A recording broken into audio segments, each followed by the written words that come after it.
اعوذ باللہ من الشیطان الرجیم بسم اللہ الرحمن الرحیم رب اشرح لی صدری ویسر لی امری واحلل عقدۃ من لسانی یفقہوا قولی اللہم فقہنا فی الدین رب یسر ولا تعسر وتمم بالخیر وبک نستعین رب زدنی علما رب زدنی علما رب زدنی علما۔ السلام علیکم ورحمۃ اللہ وبرکاتہ۔ وعلیکم السلام ورحمۃ اللہ وبرکاتہ۔ کیا حال ہے آپ لوگوں کا؟ الحمدللہ، آپ کیسے ہیں؟ آپ لوگ؟ الحمدللہ، اللہ رب العزت کا احسان ہے۔ ہم اپنی کلاس کا آغاز کرتے ہیں۔ دورہ قرآن میں آج ہمارا اللہ کے فضل سے 6 پارہ ہے اور سورہ نساء کی جو آخری آیات ہیں وہ انشاءاللہ آج ہم اس میں پڑھیں گے۔ لا یحب اللہ الجہر، اللہ تعالیٰ برائی کی بات کے ساتھ آواز بلند کرنا پسند نہیں کرتا مگر جس پر ظلم کیا گیا ہو، اور اللہ تعالیٰ ہمیشہ ہی سے سب کچھ سننے والا اور سب کچھ جاننے والا ہے۔ اب یہ کیا ہے کہ ایک شخص نے کسی دوسرے شخص کے گھر، اس کے گھر یعنی مہمان ٹھہرا، اس نے اس کی مہمان نوازی اچھی نہیں کی، اس نے دوسرے لوگوں کو جا کر بتایا کہ اس نے میری مہمان نوازی اچھی نہیں کی، ٹھیک ہے؟ تو اللہ تعالیٰ اس پر یہ آیت نازل ہوئی کیونکہ اس پر ظلم ہوا تھا کہ مہمان کا یہ حق ہے کہ اس کی یعنی مہمان نوازی کی جائے، جس طرح ہم قرآن پاک میں پڑھتے ہیں نا کہ جس طرح سیدنا ابراہیم علیہ السلام کے پاس جب فرشتے آئے تو وہ جلدی سے بھنا ہوا بکرا یعنی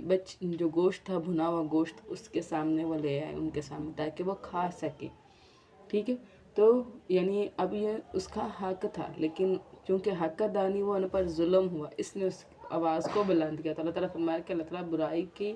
بات کے ساتھ آواز بلند کرنا پسند نہیں ہوتا، یعنی اگر کوئی بری بات ہے تو آپ اس کو ہر جگہ اس کے اشتہار نہیں لگاتے پھریں گے، فون کالز کر کر کے نہیں بتاتے پھریں گے، مگر جس پر ظلم کیا گیا، ہاں وہ شخص جس پر ظلم کیا گیا ہے تو وہ اس کو بتائے گا جو اس کے یعنی کے لیے کوئی یعنی معاملے کا حل کرنے والا ہو، اور اللہ تعالیٰ ہمیشہ ہی سے سب کچھ سننے والا اور سب کچھ جاننے والا ہے۔ اگر تم نیکی اعلانیہ کرو یا اسے چھپاؤ یا کسی برائی سے درگزر کرو تو بلا شبہ اللہ تعالیٰ ہمیشہ ہی سے بہت معاف کرنے والا ہے اور پوری قدرت رکھنے والا ہے، یعنی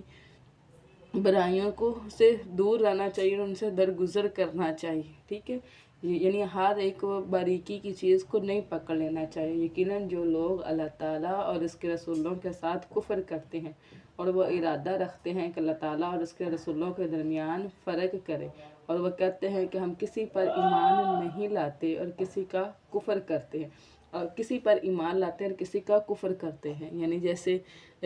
جو عیسائی تھے وہ نبی صلی اللہ علیہ وسلم کو نہیں مانتے، اور جیسے یہودی ہیں وہ سیدنا عیسیٰ علیہ السلام اور نبی صلی اللہ علیہ وسلم کو نہیں مانتے، تو اس طرح وہ کچھ انبیاء کو تو مانتے ہیں، یعنی کچھ پر تو ایمان لے کر آتے ہیں لیکن کچھ انبیاء کا انکار کرتے ہیں، اور وہ ارادہ رکھتے ہیں کہ اس کے درمیان ہی میں کوئی راستہ بنا لیں، یعنی کیا ہے، نہ ادھر کے ہیں نہ ادھر کے، بس درمیانی راہ چاہتے ہیں۔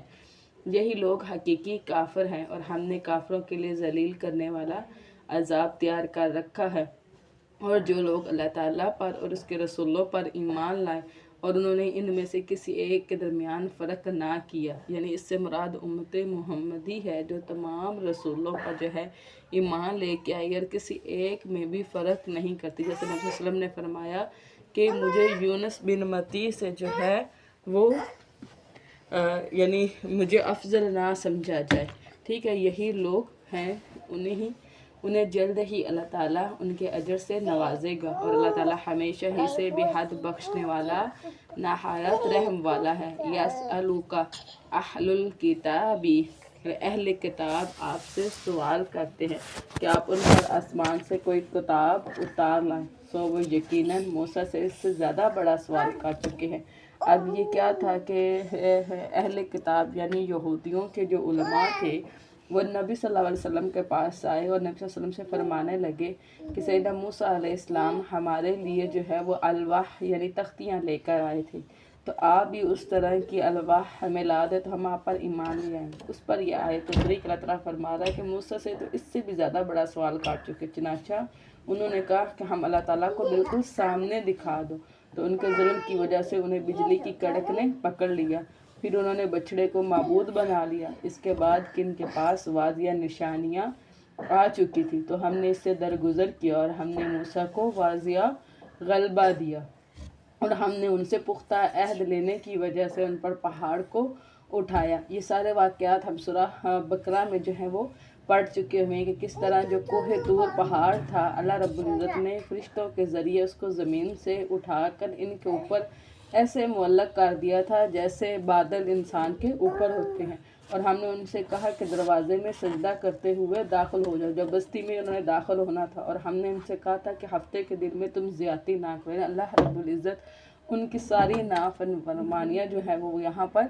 گنوا رہے ہیں۔ تو انہوں نے ہفتے کے دن میں زیادتی کی، یعنی ان کی کو معیشت کو بند کرنا تھا، لیکن انہوں نے پھر بھی کیا تجارت کی، اور ہم نے ان سے انتہائی مضبوط عہد لیا تھا۔ یعنی یہ وہی عہد ہے کہ کیا کریں گے، اس کتاب کی اطاعت کریں گے اور اس کو مضبوطی سے پکڑیں گے۔ چنانچہ ان کے پختہ عہد توڑنے اور اللہ تعالیٰ کی آیات کا کفر کرنے اور پیغمبروں کو ناحق قتل کرنے اور یہ کہنے کہ ہمارے تو دل غلافوں میں ہیں۔ اب یہ ان کا قول تھا، وہ کیا کہتے تھے کہ غلافوں سے مراد یہ ہے کہ ہمارے یعنی ایک تو لٹرل میننگ ہے کہ ہمارے آباء و اجداد کا جو کلچر ہے اس کی وجہ سے ہمارے دل غلاف میں ہے، اب اس کے اندر کوئی چیز داخل نہیں ہو سکتی، ٹھیک ہے۔ اور دوسری بات یہ ہے کہ یہ کہتے تھے کہ ہمارے اوپر تورات نازل ہو چکی ہوئی ہے اور اس کا علم ہی ہمارے لیے کافی، یعنی اس کے علم کی وجہ سے ہمارا دل جو ہے وہ بھر چکا ہوا ہے، اور اب مزید اس کے اندر کوئی اور علم جو ہے وہ داخل نہیں ہو سکتا۔ اس لیے وہ یہ کہتے تھے کہ ہمارے دل تو غلافوں میں ہیں، بلکہ ان کے کفر کرنے کی وجہ سے اللہ تعالیٰ نے ان کے دلوں پر مہر لگا دی، یعنی جب انہوں نے انکار کیا تو اللہ تعالیٰ نے مہر لگا دی، جب واقعی ان کے دل کے اندر جو سچی اور پختہ بات ہے وہ شامل نہیں ہو سکتی، داخل نہیں ہو سکتی۔ سو ان میں سے بہت ہی کم لوگ ایمان لاتے ہیں، اور ان کے کفر کی وجہ سے اور مریم پر ان کے بہتان عظیم کی وجہ سے انہوں نے کیا تھا کہ سیدنا مریم علیہ السلام پر کیا تھا، بہتان لگایا تھا۔ یہ بہتان جو ہے یعنی جب اس وقت تو بات واضح تھی کہ سیدنا عیسیٰ ابن مریم نے یعنی منہ سے بول کر اپنی گواہی دی تھی، تو اس وقت تو یعنی سیدنا مریم پر کوئی بہتان یعنی اس طرح نہیں لگایا، اس کو ایکسیپٹ کر لیا گیا تھا۔ لیکن جب سیدنا عیسیٰ ابن مریم بڑے ہوئے اور انہوں نے نبوت کا دعویٰ کیا تو اس وقت جو ہے وہ یعنی سیدنا مریم جو ہیں ان کا اوپر نعوذ باللہ زنا کا جو ہے وہ الزام لگایا گیا انہوں نے، اور ان کے کہنے کی وجہ سے کہ یقیناً اللہ تعالیٰ کے رسول مسیح ابن مریم کو ہم نے قتل کیا، حالانکہ انہوں نے نہ اس کے قتل کیا اور نہ ہی سولی چڑھایا، بلکہ ان کے لیے ایک شبی بنا دی گئی، اور بلا شبہ جن لوگوں نے اس میں اختلاف کیا یقیناً وہ اس کے بارے میں شک میں ہیں،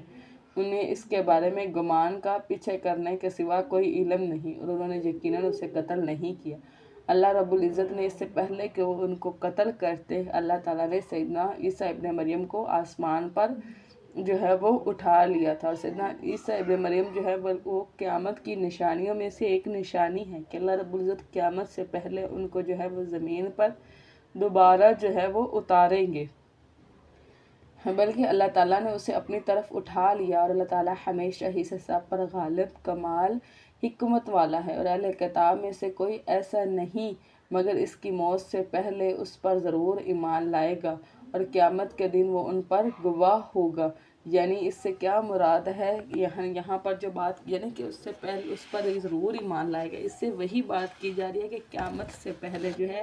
سیدنا عیسیٰ ابن مریم جو ہے وہ دنیا میں ان کا نزول ہوگا، اور پھر سب جو ہے وہ ان پر ایمان لے کر آئیں گے، اور اس وقت ایک دفعہ پھر دوبارہ سے جو ہے وہ اسلام کا بول بالا ہوگا، اور شریعت نئی سرے سے دوبارہ پھر قائم ہوگی، یعنی شریعت نبی صلی اللہ علیہ وسلم کی ہی جو شریعت ہے اس کو ہی ریوائیو کیا جائے گا، ٹھیک ہے، یعنی ویسی ہی شریعت قائم ہوگی جیسے کہ نبی صلی اللہ علیہ وسلم کے دور میں تھی۔ تو ان لوگوں کے ظلم کی وجہ سے جو یہودی ہوئے اور ان کے بہت سو کو اللہ تعالیٰ کی راہ سے روکنے کی وجہ سے ہم نے ان پر پاک چیزیں بھی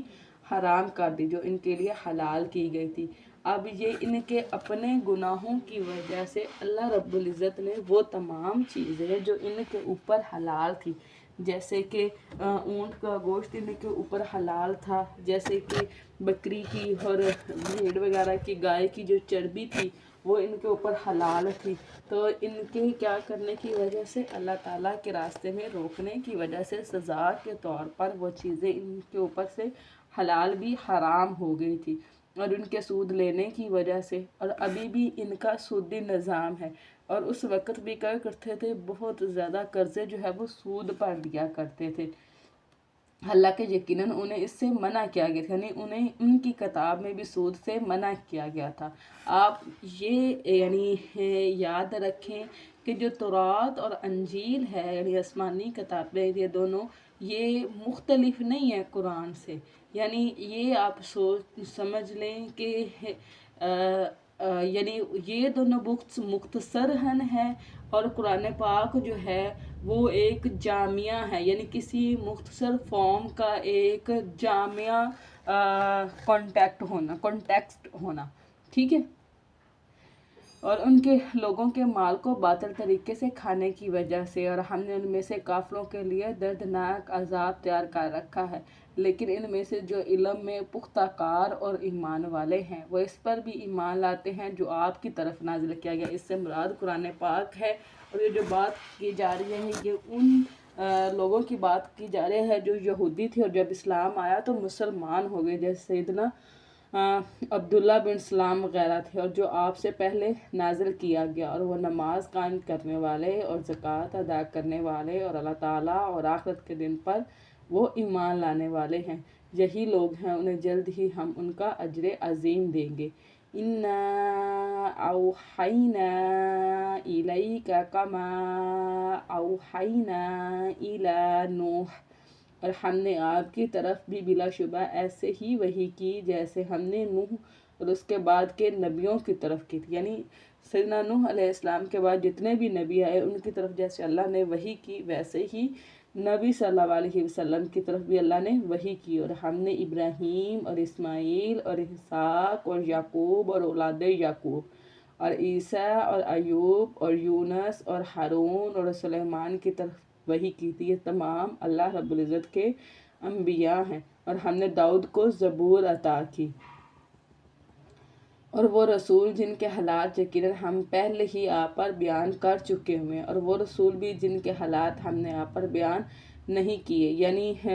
313 کا آتا ہے کہ 313 رسول جو ہے وہ دنیا میں آئے ہیں، ٹھیک ہے، تو ان میں سے کچھ کا تو اللہ تعالیٰ نے قرآن پاک میں ذکر کیا ہے، اور کچھ کا اللہ رب العزت نے قرآن پاک میں ذکر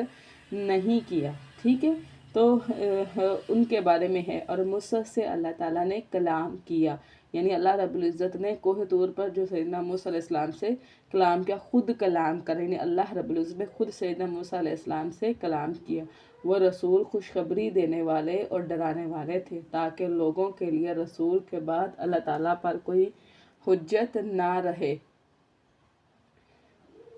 اللہ تعالیٰ ہمیشہ ہی سے سب پر غالب، کمال حکمت والا ہے، لیکن اللہ تعالیٰ گواہی دیتا ہے اس پر کہ اس نے آپ پر اتارا ہے، کہ اس نے اس کو اپنے علم سے اتارا ہے، یعنی اللہ رب العزت نے قرآن پاک کو نبی صلی اللہ علیہ وسلم پر اپنے علم سے اتارا ہے، اور فرشتے بھی گواہی دیتے ہیں، اور اللہ تعالیٰ کافی گواہ ہے۔ یقیناً جن لوگوں نے کفر کیا اور اللہ تعالیٰ کے راستے سے روکا وہ یقیناً گمراہ ہو گئے، بہت دور کا گمراہ ہونا۔ یقیناً جن لوگوں نے کفر کیا اور ظلم کیا، یعنی اس سے مراد یہ ہے کہ شرک کیا، اللہ تعالیٰ ہمیشہ ہی سے ایسا نہیں ہے کہ وہ انہیں بخش دے، اور نہ ہی یہ کہ ان کو کسی راستے کی ہدایت دے۔ دیکھیں، ہدایت صرف اس کو مل سکتی ہے جو ہدایت کی چاہ رکھتا ہو، جو ہدایت کے لیے کوشش کرتا ہو، جو ہدایت کے لیے دعائیں کرتا ہو۔ ایسا نہیں ہے کہ انسان کے یعنی ہدایت کی طرف یعنی انٹرسٹڈ نہ ہو، اور ایسے ہدایت نہیں مل سکتی، مگر جہنم کا راستہ جس میں وہ ابدل عباد تک ہمیشہ رہنے والے ہیں، اور یہ اللہ تعالیٰ پر ہمیشہ اسے بہت ہی آسان ہے۔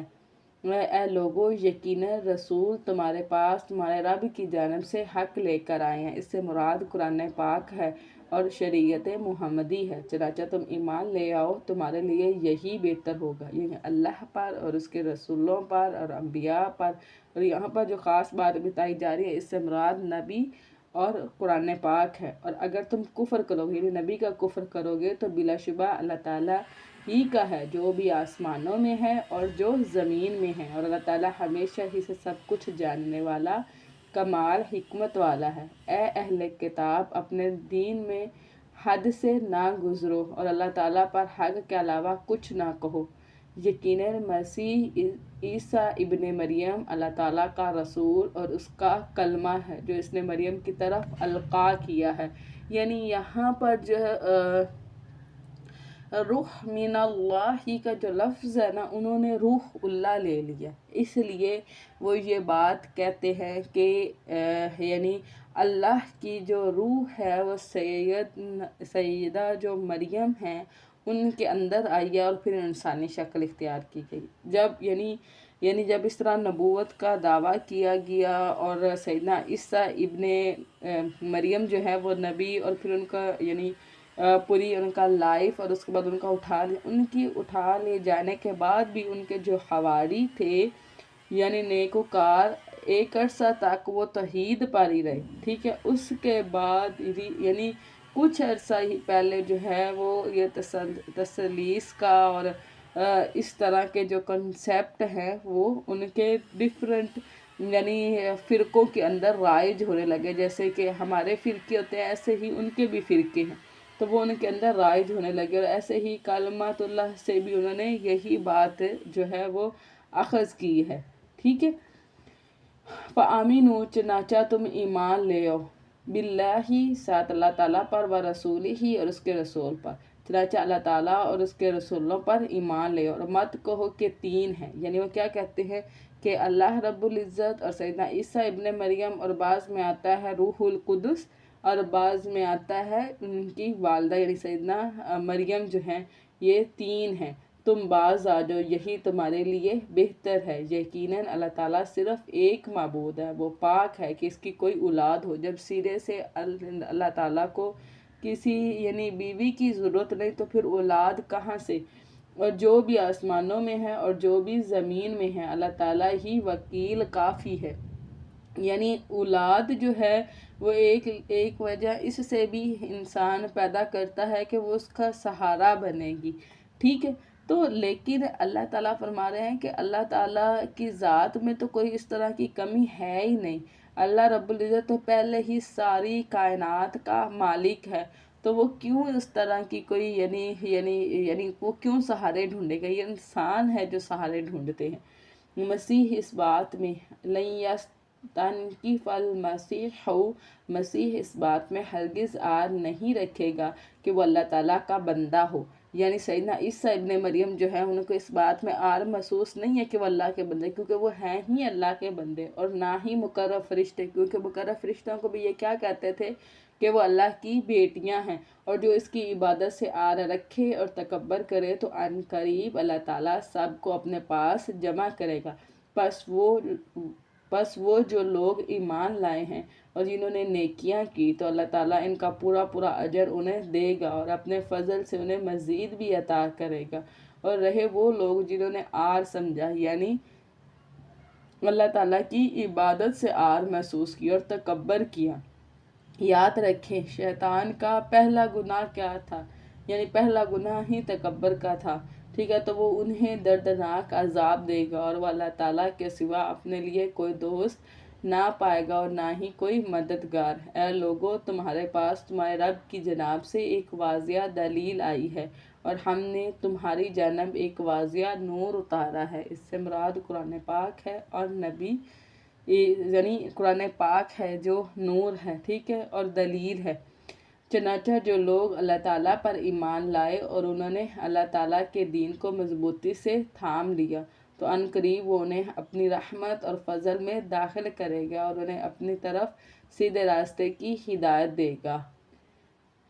یستفتونک،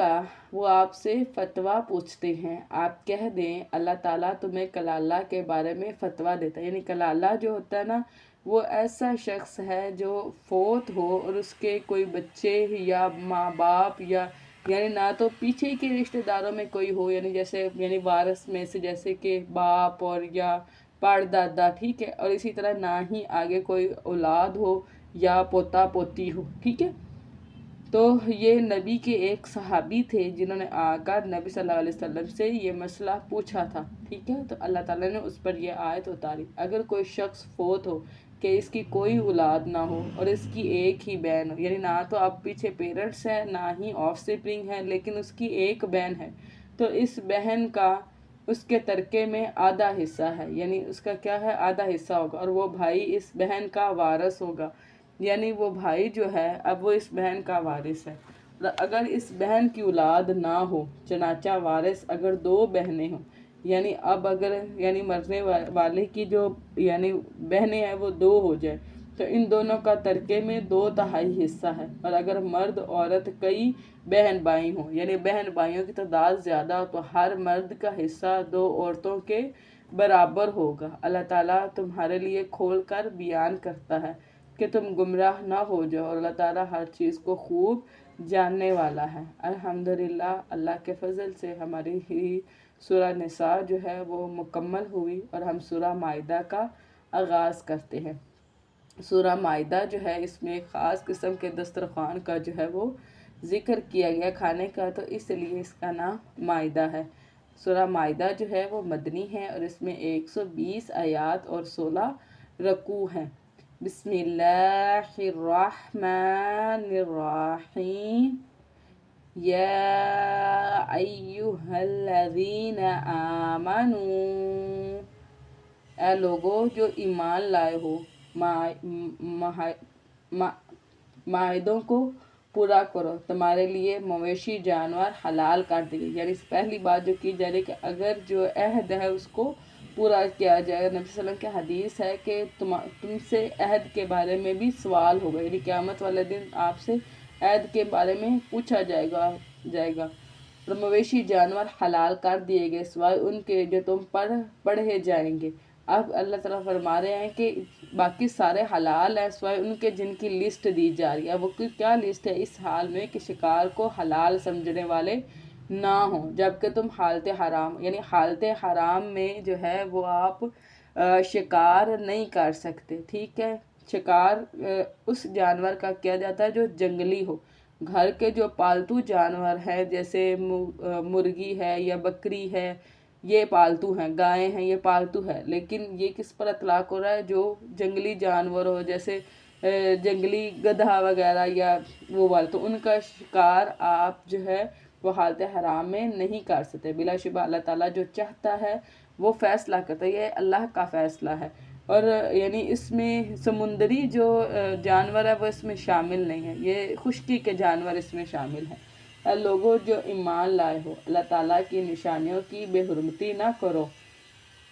اور نہ ہی حرمت والے مہینوں کی، یعنی اس سے مراد جو ہے یعنی حرام مہینے ہیں، اور بے حرمت یعنی اللہ تعالیٰ کی نشانیوں سے مراد یعنی جیسے بیت اللہ جو ہے وہ اللہ کی شعائر میں سے ہے، جیسے صفا اور مروہ، یہ سارے کیا ہیں؟ اللہ کی شعائر میں سے ہیں، ٹھیک ہے۔ اور نہ ہی حرمت والے مہینوں کی، اس سے مراد جو حرام مہینے جو ہیں وہ 4 ہیں، ٹھیک ہے، جس میں ذی القعدہ، ذی الحج، محرم، 3 یہ ہیں جو اکٹھے ہیں، اور ایک جو ہے وہ رجب ہے، ٹھیک ہے۔ تو یہ اللہ کے حرام مہینے، اور نہ ہی حرم کی قربانی کی۔ اب یہ وہ جانور ہیں جو حج کے لیے قربان کیے جاتے ہیں، ٹھیک ہے، جو حج جب جاتے ہیں تو وہاں پر قربانی کرتے ہیں، تو ان کی بھی اللہ رب العزت نے فرمایا ہے کہ ان کو بھی کسی طرح سے یعنی ایذا نہ پہنچائی جائے، بلکہ کیا ہے کہ ان کی یعنی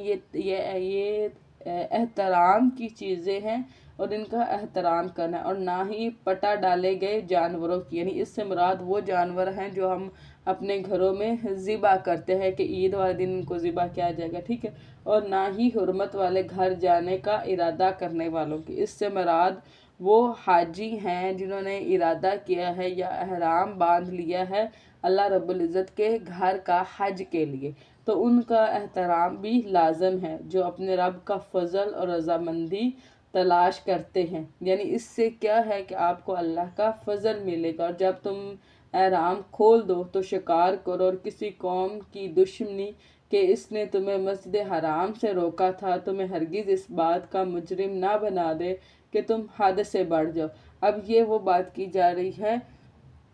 کہ یعنی جس طرح یعنی اس بات پر کنونس نہ کر دے کہ آپ کیا کریں کہ آپ یعنی اپنے یعنی اصول و ضوابط میں جو ہے وہ قانون کو یعنی جو لا ہے اس کو فالو نہ کریں، اور تم نیکی اور تقوی پر ایک دوسرے سے تعاون کرو، اور گناہ اور زیادتی پر ایک دوسرے سے تعاون نہ کرو، اور اللہ تعالیٰ سے ڈرو، بلا شبہ اللہ تعالیٰ سخت سزا دینے والا ہے۔ تم پر حرام کر دیا گیا ہے مردار۔ اب جو پیچھے لسٹ کا بتایا گیا اس میں سے سب سے نمبر 1 پر آتے ہیں مردار۔ اب کوئی بھی کسی بھی طرح کا جو مردار ہوگا وہ حرام، اور صحابہ کہتے ہیں کہ جب یہ آیت اتر رہی تھی اس وقت میں ہانڈی میں مردار پکا رہا تھا، ٹھیک ہے، مردہ جانور کا گوشت پکا رہا تھا، لیکن جب یہ آیت اتری تو میں نے وہ ہانڈی اسی وقت گرا دی۔ اب وہ لوگ کیا کرتے تھے کہ جو زندہ جانور ہوتے تھے نا، یعنی جیسے اونٹ وغیرہ، ان کے کوہان اور ان کے گوشت کے ٹکڑے ان کے جسم سے زندہ سے ہی کاٹ لیا کرتے تھے اور ان کو پکا لیا کرتے تھے، لیکن وہ کیا تھا کہ نبی صلی اللہ علیہ وسلم نے فرمایا کہ وہ بھی یعنی کیا ہے مردار کی لسٹ میں ہی آتا ہے، ٹھیک ہے، یعنی وہ اس میں نہیں ہوگا شامل، حلال میں نہیں شامل ہوگا۔ اور خون، یعنی خون بھی جو ہے وہ حرام ہے، لیکن اس سے مراد بہتا ہوا خون ہے، ٹھیک ہے، جمع و خون، جیسے کلیجی اور تیلی وغیرہ جو ہے وہ حلال ہے کیونکہ ہیں وہ بھی خون لیکن وہ جمے ہوئے ہیں۔ اور سور کا گوشت ہر حال میں حرام ہے، نہ اس کی کوئی کھال، نہ اس کی کوئی تجارت، یعنی اس کے کوئی بھی چیز جو ہے وہ حلال نہیں ہے، اور وہ جس پر اللہ تعالیٰ کے سوا کسی کا نام پکارا جاتا ہے، یعنی اس سے مراد یہ ہے کہ مجاوروں پر اور درباروں پر اور یعنی اللہ کے علاوہ نظر و نیاز جو دی جاتی ہیں، اور یعنی یہ ساری، تو ان سب پر جب غیر اللہ کا نام پکار جاتا ہے تو وہ کھانا بھی حرام ہے، اس کو نہیں کھایا جا سکتا، ٹھیک ہے۔ اور گلا گھٹنے سے مرنے والا جانور، یعنی اس سے مراد یہ ہے کہ کوئی بھی جانور مر جائے، چاہے اس کی کوئی بھی پاسبلٹی ہو کہ وہ کیسے بھی مرا، چاہے وہ گلا گھٹنے سے مر گیا اور چوٹ لگنے سے مارے، یعنی اس کے اوپر کوئی چیز گری یا اس کو کوئی چوٹ لگی جس سے وہ مر گیا، اور بلندی سے گر کر مرنے والا، یعنی کسی پہاڑ سے گرا اور مر گیا،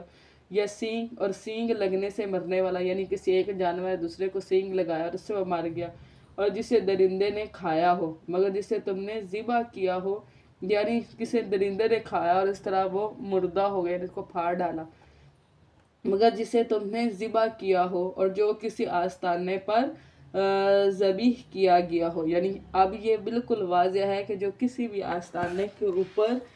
ذبح کیا ہوا بھی جو ہوگا یعنی تو اس کو نہیں کھایا جائے گا، ٹھیک ہے۔ اور یہ بھی حرام ہے کہ تم تیروں کے ساتھ قسمت کا حال معلوم کرو، یعنی عرب کیا کرتے تھے کہ جب انہوں نے کوئی کام کرنا ہوتا تھا تو وہ تیر کے اوپر یعنی ایک پر لکھ دیا کرتے تھے کہ کام کرنا، ایک پر لکھ دیا کرتے تھے کام نہ کرنا، اور ایک جو خالی، تو جب وہ اس کو کرتے تھے اگر کرنے کا حکم آتا تو کر لیتے، اگر نہ کرنے کا حکم آتا تو نہ کرتے، اگر خالی ہوتا تو پھر دوبارہ سے پھینکتے تھے۔ تو اللہ تعالیٰ نے اس چیز کو پسند نہیں کیا، یہ نافرمانی ہے۔ آج تمہارے دین سے وہ لوگ مایوس ہو گئے جنہوں نے کفر کیا، چنانچہ تم ان سے نہ ڈرو اور تم مجھ سے ڈرو، آج میں نے تمہارے لیے تمہارے دین کو مکمل کر دیا۔ الیوم اکملت لکم دینکم واتممت علیکم نعمتی، یہ بہت اہم آیت ہے، اور یہودیوں نے سیدنا عمر سے یہ کہا تھا کہ تمہارے قرآن میں ایک ایسی آیت اتری ہے، اگر وہ ہمارے ہاں اترتی تو جس دن وہ آیت اترتی ہم اس دن کو عید کے طور پر سیلیبریٹ کرتے۔ اور سیدنا عمر فرماتے ہیں کہ میں خوب جانتا ہوں کہ وہ کون سی آیت ہے، اور میں یہ بھی جانتا ہوں کہ وہ کس دن اتری، اور اس آیت سے مراد یہ آیت ہے جو آج ہم پڑھ رہے، اور الجوم سے مراد جو ہے وہ یوم عرفہ کا دن تھا، اور تم اپنی نعمت پوری کر دین، اس سے مراد دین اسلام کی نعمت ہے، اور تمہارے لیے اسلام کو بطور دین پسند کیا ہے، چنانچہ جو شخص بھوک میں مجبور کیا جائے، ٹھیک ہے، اب کیا ہے کہ جو مجبور کیا جا رہا ہے، یعنی اب وہ یا تو کسی ایسی کسٹڈی میں ہیں کہ جو اس کو انفورسلی وہ کھلا رہے، ٹھیک ہے، یا پھر یہ ہے کہ وہ کسی جنگل بیابان یا کسی ایسی جگہ پہ ہے کہ جہاں پر سروائیو کرنے کا صرف ایک چانس یہی ہے کہ وہ اس طرح حرام کھائے، تو اس میں وہ کھا سکتا ہے، لیکن مائل ہونے والا، یہ نہیں کہ وہ اپنی صرف عیش و عشرت کے لیے ہو، اس لیے ہے کہ وہ اس کی طرف مائل نہیں ہے، اس کو پسند نہیں ہے، صرف اپنے آپ کو زندہ رکھنے کے لیے اتنا لے گا کہ جس سے زندگی روح کا جو رشتہ ہے جسم اور روح کا وہ قائم رہ سکے۔ تو بلا شبہ اللہ تعالیٰ بے حد بخشنے والا نہایت رحم والا ہے۔ وہ آپ سے پوچھتے ہیں کہ ان کے لیے کیا حلال کیا گیا ہے، آپ کہہ دے تمہارے لیے پاک چیزیں حلال کر دی گئی ہیں اور شکاری جانوروں میں سے جو تم نے صدا رکھے ہیں، اس سے مراد وہ چیل، کتے اور شہین وغیرہ جن کو صدایا جاتا ہے شکار کے لیے، جنہیں تم شکاری بنانے والے ہو، تم انہیں سکھاتے ہو اس میں سے جو اللہ تعالیٰ نے تمہیں سکھایا، چنانچہ جو وہ تمہارے لیے پکڑ رکھے اس میں سے کھاؤ اور اس پر اللہ تعالیٰ کا نام ذکر کرو۔ یہ طریقہ ایسے ہے کہ آپ اللہ کا نام لے کر تکبیر بسم اللہ پڑھ کر جو ہے وہ جانور کو چھوڑیں گے، اور جانور اگر اس شکار کو آپ کے لیے محفوظ رکھے، اس کو خود نہ کھائے، تو پھر تو آپ اس میں سے کھائیں گے، لیکن اگر اس جانور نے اس میں سے کچھ حصہ کھا لیا تو اٹس مین کہ اس نے وہ خود کے لیے کی، پھر آپ اس میں سے نہیں کھائیں گے۔ تو اللہ تعالیٰ فرما رہا ہے کہ اس پر اللہ تعالیٰ کا نام ذکر کرو، اللہ تعالیٰ سے ڈرتے رہو، بلا شبہ اللہ تعالیٰ بہت جلد حساب لینے والا ہے۔ آج تمہارے لیے پاک چیزیں حلال کر دی گئی اور اہل کتاب کا کھانا تمہارے لیے حلال، اس سے مراد گوشت وغیرہ ہے، کیونکہ سبزیاں وغیرہ تو ایک کامن چیز ہے، تو ان کا جو کھانا ہے اہل کتاب سے مراد یہودی اور عیسائی ہیں، تو وہ آپ کھا سکتے ہیں، اور تمہارا کھانا ان کے لیے حلال ہے، اور مومن پاک دامن عورتیں اور ان لوگوں میں سے پاک دامن عورتیں جو تم سے پہلے کتاب دیے گئے، اس سے مراد سب سے پہلے مومن پاک دامن عورتیں، اس سے مراد مسلمان عورتیں ہیں، اور ان لوگوں میں سے پاک دامن عورتیں جو تم سے پہلے کتاب، اس سے مراد اہل کتاب کی عورتیں ہیں، اور شرط لگائی کی ہے کہ وہ پاک دامن ہوں، یہودیوں اور عیسائیوں کی عورتوں کے ساتھ نکاح کرنا جائز ہے جب تم ان کے مہر انہیں ادا کر دو، انہیں نکاح میں لانے والے ہو، اعلانیہ بدکاری کرنے والے نہ ہو، اور نہ ہی چھپے دوست بنانے والے، آپ کا مقصد جو ہے وہ نکاح کا ہو، نہ تو زناکاری ہو، اور نہ ہی صرف وقتی لذت کے لیے، گرل فرینڈ بوائے فرینڈ یا اس طرح کے جتنے بھی افیئرس ٹائپ چیزیں ہوتی ہیں وہ آپ کا مقصد نہ ہو، آپ کا مقصد صرف جو ہے وہ پاک دامنی کے لیے نکاح کا راستہ اختیار کرنا ہے، اور جو شخص ایمان کے ساتھ کفر کرے گا تو یقیناً اس کا عمل ضائع ہو گیا۔ اللہ رب العزت نے ایک سینے کے اندر دو محبتیں جمع نہیں کی، یا تو آپ کو آپ ایمان پر ہوں گے یا پھر آپ کفر پر ہوں گے، اس کا عمل ضائع ہو گیا، اور وہی آخرت میں خسارہ اٹھانے والوں میں سے ہے۔ یا ایہا الذین آمنوا، اے لوگو جو ایمان لائے ہو، جب تم نماز کے لیے اٹھو تو اپنے چہروں اور اپنے ہاتھوں کو کہنیوں تک دھو لو۔ اب یہ نماز کے 4 فرائض ہیں جو بتائے جا رہے ہیں، نماز سے پہلے جو وضو کیا جاتا ہے نا، اس وضو کے یہ 4 فرائض ہیں، جس میں چہرہ دھونا ہے، ہاتھوں کو کہنیوں تک دھونا ہے، سر کا مسح کرنا ہے، اور اپنے پاؤں کو ٹخنوں تک دھونا ہے، اور اگر تم جنابت میں ہو تو غسل کر لو، اور جنابت کی حالت پر جو ہے وہ غسل واجب ہے، اور اگر تم مریض ہو یا سفر میں ہو، یا تم میں سے کوئی قضائے حاجت سے آیا ہو، یا تم نے عورتوں سے مباشرت کی ہو، پھر تم پانی نہ پاؤ۔ اب یہ وہی اصول ہے کہ اگر تمہارے اوپر غسل یا وضو ہے لیکن تمہارے پاس پانی نہیں ہے تو پھر کیا کرو گے کہ پاک مٹی سے تیمم کرو گے، سو اپنے چہروں اور ہاتھوں پر اس سے مسح کر لو۔ یہی ہم نے کل بھی پڑھا تھا۔ اللہ تعالیٰ ارادہ نہیں رکھتا کہ تم پر کوئی تنگی کرے، لیکن وہ ارادہ رکھتا ہے کہ تمہیں پاک کرے، یہ کوئی اللہ کی طرف سے تنگی نہیں ہے بلکہ اللہ کی طرف سے ایک آسانی ہے تاکہ تم پاکی جو ہے وہ حاصل کر سکو۔ آپ خود اس چیز کو فیل کریں گے کہ اگر آپ یعنی صاف ستھرے رہتے ہیں نا تو ایک پازیٹیو انرجی کے ساتھ رہتے ہیں، اور انسان جتنا ہی گندگی کے ساتھ رہتا ہے، ناپاکی کی حالت میں رہتا ہے، اتنی ہی نیگیٹیو تھاٹس اور نیگیٹیو انرجی جو ہے وہ یعنی اس پر ایفیکٹ کرتی ہے، ٹھیک ہے۔ اور تم پر اپنی نعمت پوری کی تاکہ تم شکر کرو، اور اپنے اوپر اللہ تعالیٰ کی نعمت کو یاد کرو اور اس کے عہد کو بھی جو اس نے تم سے مضبوط باندھا تھا، جب تم نے کہا تھا کہ ہم نے سنا اور ہم نے مانا، اور اللہ تعالیٰ سے ڈر جاؤ، بلا شبہ اللہ تعالیٰ سینوں والی بات کو خوب جاننے والا ہے۔ اے لوگو جو ایمان لائے ہو، اللہ تعالیٰ کے لیے خوب قائم رہنے والے، انصاف کے ساتھ گواہی دینے والے بن جاؤ، اور کسی قوم کی دشمنی تمہیں ہرگز اس بات کا مجرم نہ بنا دے کہ تم عدل نہ کرو، ٹھیک ہے۔ یعنی اس سے کیا مراد ہے کہ یعنی کوئی دشمن قوم سے بھی اگر آیا ہے تو آپ نے عدل کرنا ہے، یعنی نبی صلی اللہ علیہ وسلم کے پاس بڑی دفعہ ایسے معاملات آئے جس میں نبی صلی اللہ علیہ وسلم نے جو فیصلہ ہے وہ یعنی یہودی کے حق میں کر دیا، ٹھیک ہے۔ تو اس لیے اللہ تعالیٰ فرما رہا ہے کہ کسی قوم کی دشمنی تمہیں اس بات پر یعنی راضی نہ کر دے کہ تم عدل سے ہٹ جاؤ۔ تو نبی صلی اللہ علیہ وسلم نے ہمیشہ قرآن کے مطابق عدل سے ہی فیصلہ کیا، عدل کرو یہی تقویٰ کے زیادہ قریب ہے، اور اللہ تعالیٰ سے ڈر جاؤ، جو بھی تم عمل کرتے ہو یقیناً اللہ تعالیٰ اس سے پوری طرح باخبر ہے۔ ان لوگوں سے جو ایمان لائے اور جنہوں نے نیکیاں کی ہیں، اللہ تعالیٰ نے وعدہ کیا ہے کہ ان کے لیے بڑی بخشش اور بہت بڑا اجر ہے، اور جن لوگوں نے کفر کیا اور ہمارے آیات کو جھٹلایا، ایسے لوگ دوزخ والے ہیں۔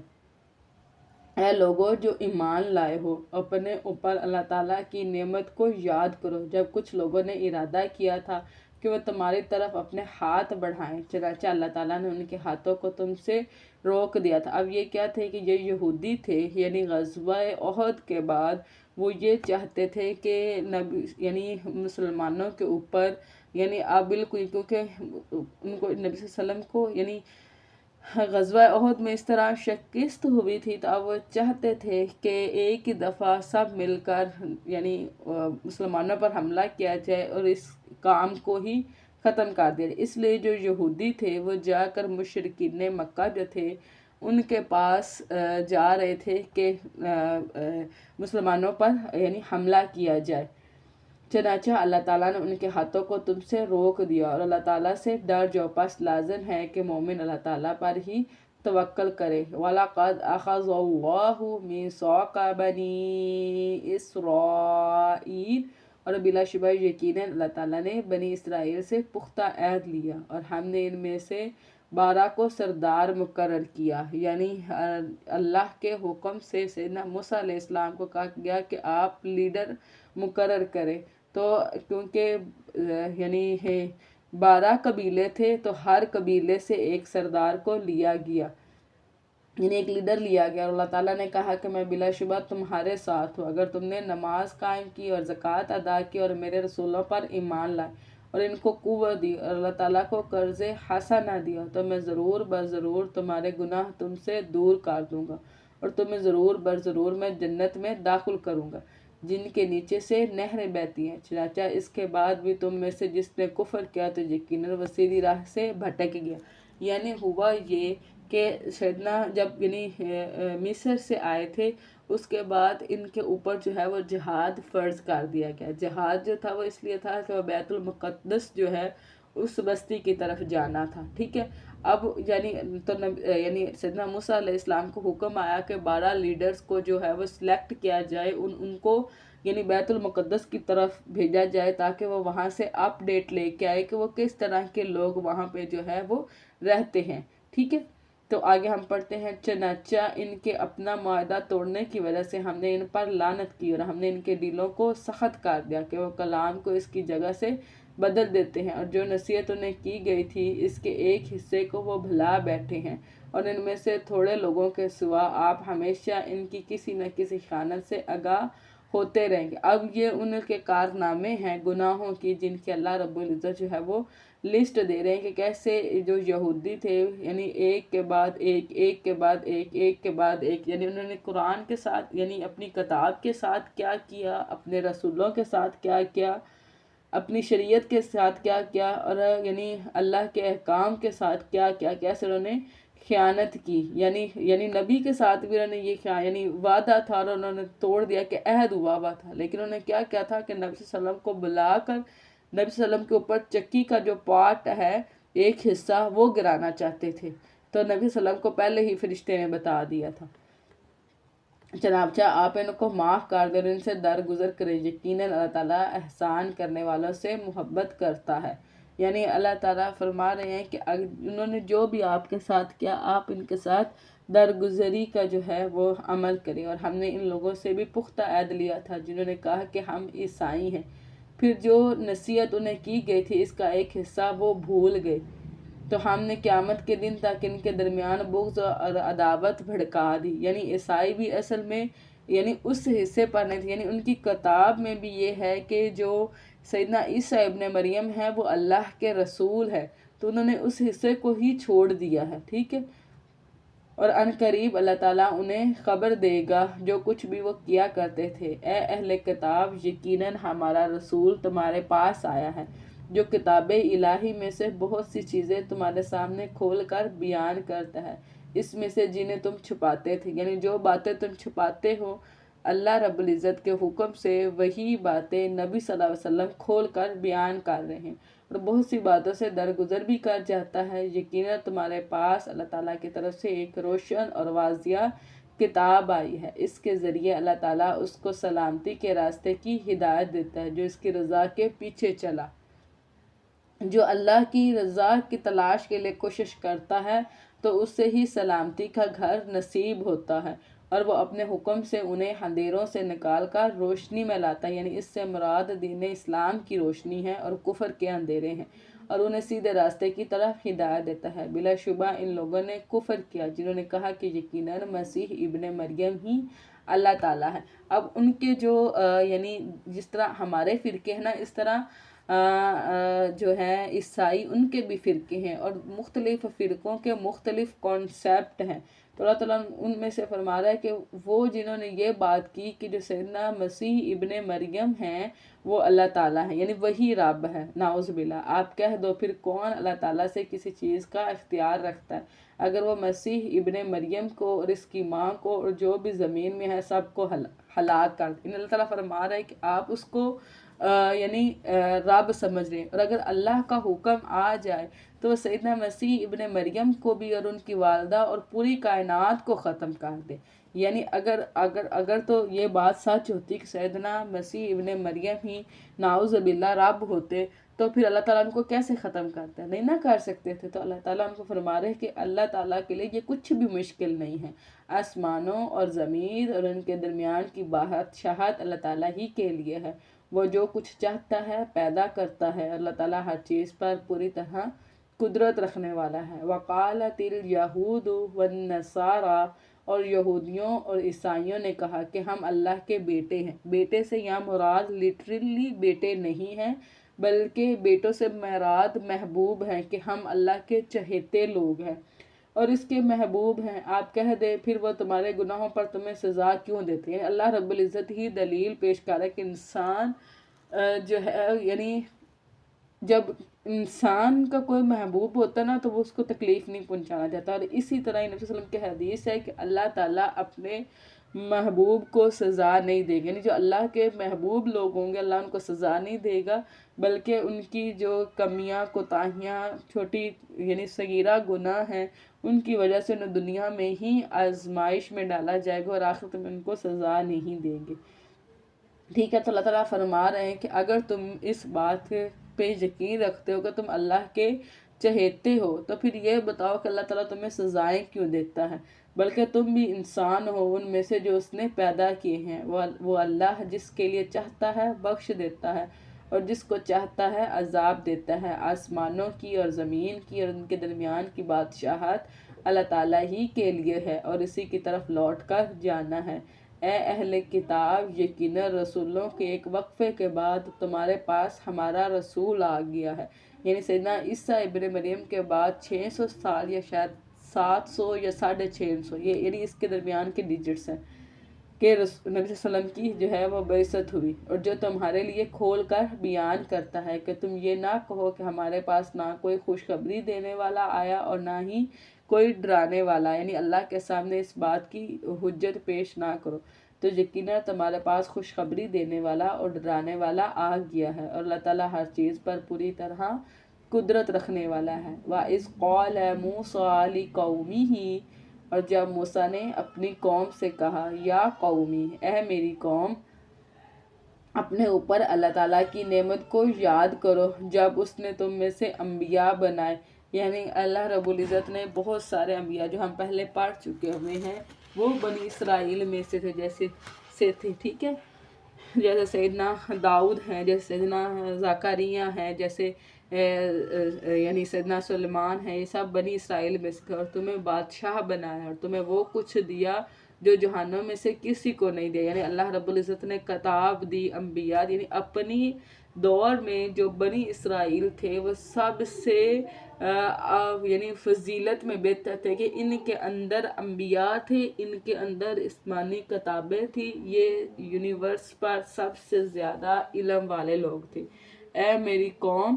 اس پاک زمین میں داخل ہو جاؤ جو اللہ تعالیٰ نے تمہارے لیے لکھ دی گئی ہے۔ اس سے مراد وہ فلسطین تھی جسے میں آپ کو پہلے بتا چکی ہوں، اور اپنی پیٹھوں پر نہ پھر جاؤ ورنہ تم خسارہ اٹھانے والے ہو کر پلٹو گے، یعنی اس سے مراد یہ ہے کہ اب اللہ کی طرف سے جہاد آ گیا ہے تو جہاد کے ذریعے اس مقدس زمین کے اندر داخل ہو جاؤ، اور اگر تم پیچھے ہٹے تو پھر خسارہ اٹھانے والے ہو جاؤ گے۔ انہوں نے کہا، اے موسیٰ، بلا شبہ اس میں ایک جابر قوم ہے، جیسے جو میں نے بتایا نا کہ 12 لیڈروں کو بھیجا، تو اس میں جو 10 تھے وہ تو مرغوب ہو گئے تھے، کیونکہ اس میں جابر قوم سے مراد یہ ہے کہ وہ بڑے مسکولائن تھے، قد کاٹ والے تھے، جس طرح یعنی کھجور کا وہ درخت جو بہت بڑا ہو جاتا ہے نا یعنی قد میں، تو اس کو جبار کہتے ہیں، ٹھیک ہے۔ تو اس میں یہ تھا کہ وہ بہت یعنی جابر قد کاٹ والے جو ہیں وہ لوگ ہیں، اور بلا شبہ ہم اس میں ہرگز داخل نہیں ہوں گے یہاں تک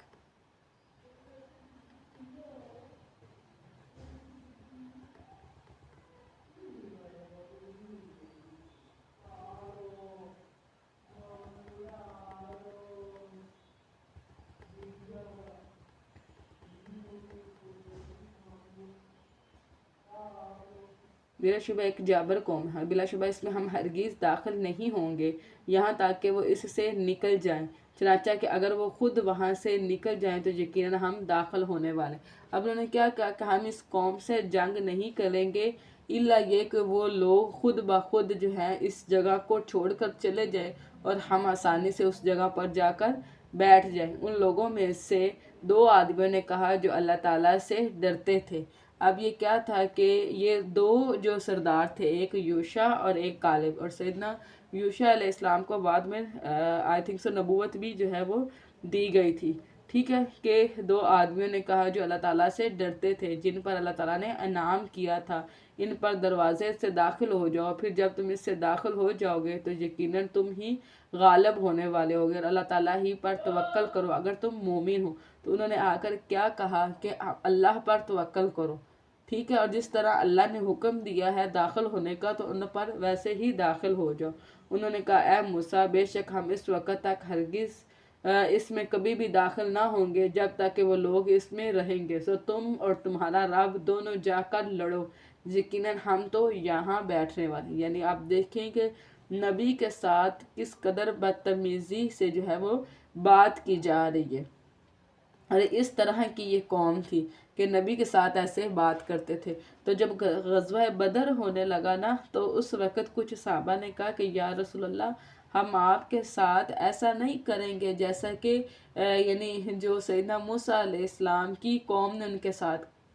کیا تھا۔ ہم تو یعنی اگر آپ ہمیں حکم دیں گے نا کہ سمندر میں کود جاؤ تو ہم سمندر میں کود جائیں گے، ہم تو آپ کے دائیں سے اور آپ کے بائیں سے اور آپ کے آگے سے اور آپ کے پیچھے سے آپ کی جان کی حفاظت کریں گے اور آپ کے ساتھ مل کر جو ہے وہ جنگ کریں گے۔ اور اس پر نبی صلی اللہ علیہ وسلم یعنی مسکرا اٹھے تھے۔ تو یہ اس طرح کی قوم تھی جو اپنے نبی کو کہہ رہی تھی کہ تم اور تمہارا رب جو ہے وہ جا کر لڑ لے، ہم تو یہاں بیٹھے، ہم نہیں جائیں گے۔ اس نے کہا اے میرے رب یقیناً میں اپنی ذات اور اپنے بھائی کے سوا کسی پر اختیار نہیں رکھتا. یعنی اس سے مراد سیدنا ہارون علیہ السلام تھے جو یعنی ان کے نائب کی حیثیت سے تھے، ٹھیک ہے، قوم میں، اور یعنی اپنے بھائی کے ساتھ ہی تھے. تو ہمارے اور اس نافرمان قوم کے درمیان علیحدگی کر دے. اللہ تعالیٰ نے کہا پھر وہ زمین ان پر 40 سال تک حرام کر دی گئی. اب 40 سال تک وہ اس یعنی پاک جو زمین تھی فلسطین اس میں داخل نہیں ہو سکتے. یہ لوگ زمین میں بھٹکتے رہیں گے. چنانچہ آپ نافرمان قوم پر غم نہ کریں. یعنی یہ نافرمان قوم ہے. اور اب بھی آپ دیکھ لیں ان کی حالت کہ ابھی بھی زمین پر کہیں بھی ان کی اپنی کوئی ایگزسٹنس نہیں، یعنی ان کا اپنا کوئی بھی ملک نہیں ہے. یعنی ایک کنٹری سے یہ مار بھگائے جاتے تو دوسری کنٹری، اور دوسری کنٹری سے مار بھگائے جاتے تو تیسری کنٹری. اور اسی طرح ہی یعنی ہٹلر نے بھی ان کے اوپر جس طرح اب یہ جینوسائیڈ کر رہے ہیں، اس سے کئی گنا جو ہے وہ ہٹلر نے ان کے اوپر جو ہے وہ جینوسائیڈ کیا تھا، ٹھیک ہے. اور انہیں آدم کے 2 بیٹوں کا برحق واقعہ پڑھ کر سناؤ. جب ان دونوں نے قربانی پیش کی تو ان دونوں میں سے ایک کی قربانی قبول کی گئی اور دوسرے کی قربانی قبول نہیں کی. اب ہوا یہ کہ جب سیدنا آدم علیہ السلام دنیا میں اترے تو تب جو ہے وہ ریپروڈکٹیو سسٹم ایسا تھا، یعنی تعداد کم تھی لوگوں کی. تو جب پہلی دفعہ حمل ہوتا تو اس میں یعنی بیٹی اور بیٹا یہ یعنی ٹوئنز پیدا ہوتے. پھر دوسری دفعہ جب حمل ٹھہرتا تو پھر بیٹی اور بیٹا پیدا ہوتے. تو جو پہلے یعنی جو جوڑا ہوتا تھا اس کی دوسرے جوڑے کے ساتھ اپوزٹ جینڈر کے ساتھ جو ہے وہ نکاح کر دیا جاتا تھا. اب جو یعنی قابیل تھا نا، اس کی یعنی جو بہن تھی وہ تو خوبصورت تھی، لیکن حابیل کی جو بہن تھی وہ خوبصورت نہیں تھی. اب اس پر فیصلہ یہ ہوا کہ اگر قربانی جس کی قربانی قبول کی گئی اس کی ہی بات مانی جائے گی. تو اللہ تعالیٰ نے حابیل کی قربانی کو قبول کر لیا. اس بات پر ان کو یعنی جو قابیل تھا وہ بھڑک اٹھا کہ اللہ نے اس کی بات یعنی اس کی قربانی کیوں نہیں قبول کی، کیونکہ وہ یہ چاہتا تھا کہ وہ اپنی ہی بہن سے نکاح کر لے. اس نے کہا میں ضرور تجھے قتل کر دوں گا، یعنی اب میں تمہیں قتل کروں گا، کیونکہ اس کی قربانی بھی قبول نہیں ہوئی تھی. اس نے جواب دیا کہ بے شک اللہ تعالیٰ تو صرف متقیوں ہی سے قبول کرتا ہے. یعنی جو حابیل تھا اس نے جواب دیا یقیناً اگر تو نے میری جانب اپنا ہاتھ بڑھایا تاکہ تو مجھے قتل کر دے تو میں اپنا ہاتھ تیری جانب بڑھانے والا نہیں کہ میں تجھے قتل کر دوں. یعنی اگر تم نے قتل کے ارادے سے میری طرف ہاتھ بڑھایا تو میں قتل کے ارادے سے آگے تمہاری طرف ہاتھ نہیں بڑھاؤں گا. نبی صلی اللہ علیہ وسلم کی حدیث ہے کہ جب 2 مومن یعنی 2 مسلمان جو ہیں وہ آپس میں لڑنے لگ جائیں اور دونوں ہی اس یعنی حالت پہ آ جائیں کہ وہ ایک دوسرے کو مارنا چاہتے ہو، تو ان دونوں میں سے اگر کوئی ایک مر جائے تو دونوں ہی جہنمی ہیں. تو صحابہ نے پوچھا کہ یا رسول اللہ جو مر گیا یعنی اس نے تو قتل نہیں کیا، وہ کیسے؟ یعنی تو نبی صلی اللہ علیہ وسلم فرمایا کہ ارادہ تو دونوں کا تھا، لیکن ان دونوں میں سے کوئی ایک جو ہے وہ یعنی بازی لے گیا، تو اس لیے اب دونوں جو ہیں وہ جہنمی ہیں. تو اس لیے یہاں سے ہمیں وہ بات پتہ چلتی ہے کہ اگر یعنی انہوں نے کیا کہا کہ اگر تم قتل کے ارادے سے مجھے مارو بھی تو میں اپنا ہاتھ نہیں بڑھاؤں گا. یقیناً میں اللہ رب العالمین سے ڈرتا ہوں کہ مجھے اللہ کا خوف ہے کہ میں اس اتنے بڑے گناہ میں جو ہے وہ یعنی شامل ہوں یا اتنا بڑا گناہ جو ہے میں کروں. یقیناً میں ارادہ رکھتا ہوں کہ میرا اور اپنا گناہ لے کر تم لوٹو. یعنی اس سے مراد یہ کہ حشر والے دن تم اس گناہ کے ساتھ لوٹو. اور اب بھی دنیا میں جتنے بھی انسانوں کا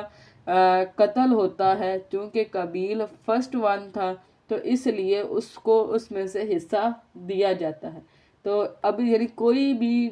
گناہ کا جب اختراع کیا جاتا ہے، اوپننگ ہوتی ہے، تو پھر جب تک وہ دنیا میں گناہ رہتا ہے اس میں سے اس کا حصہ ملتا رہتا ہے.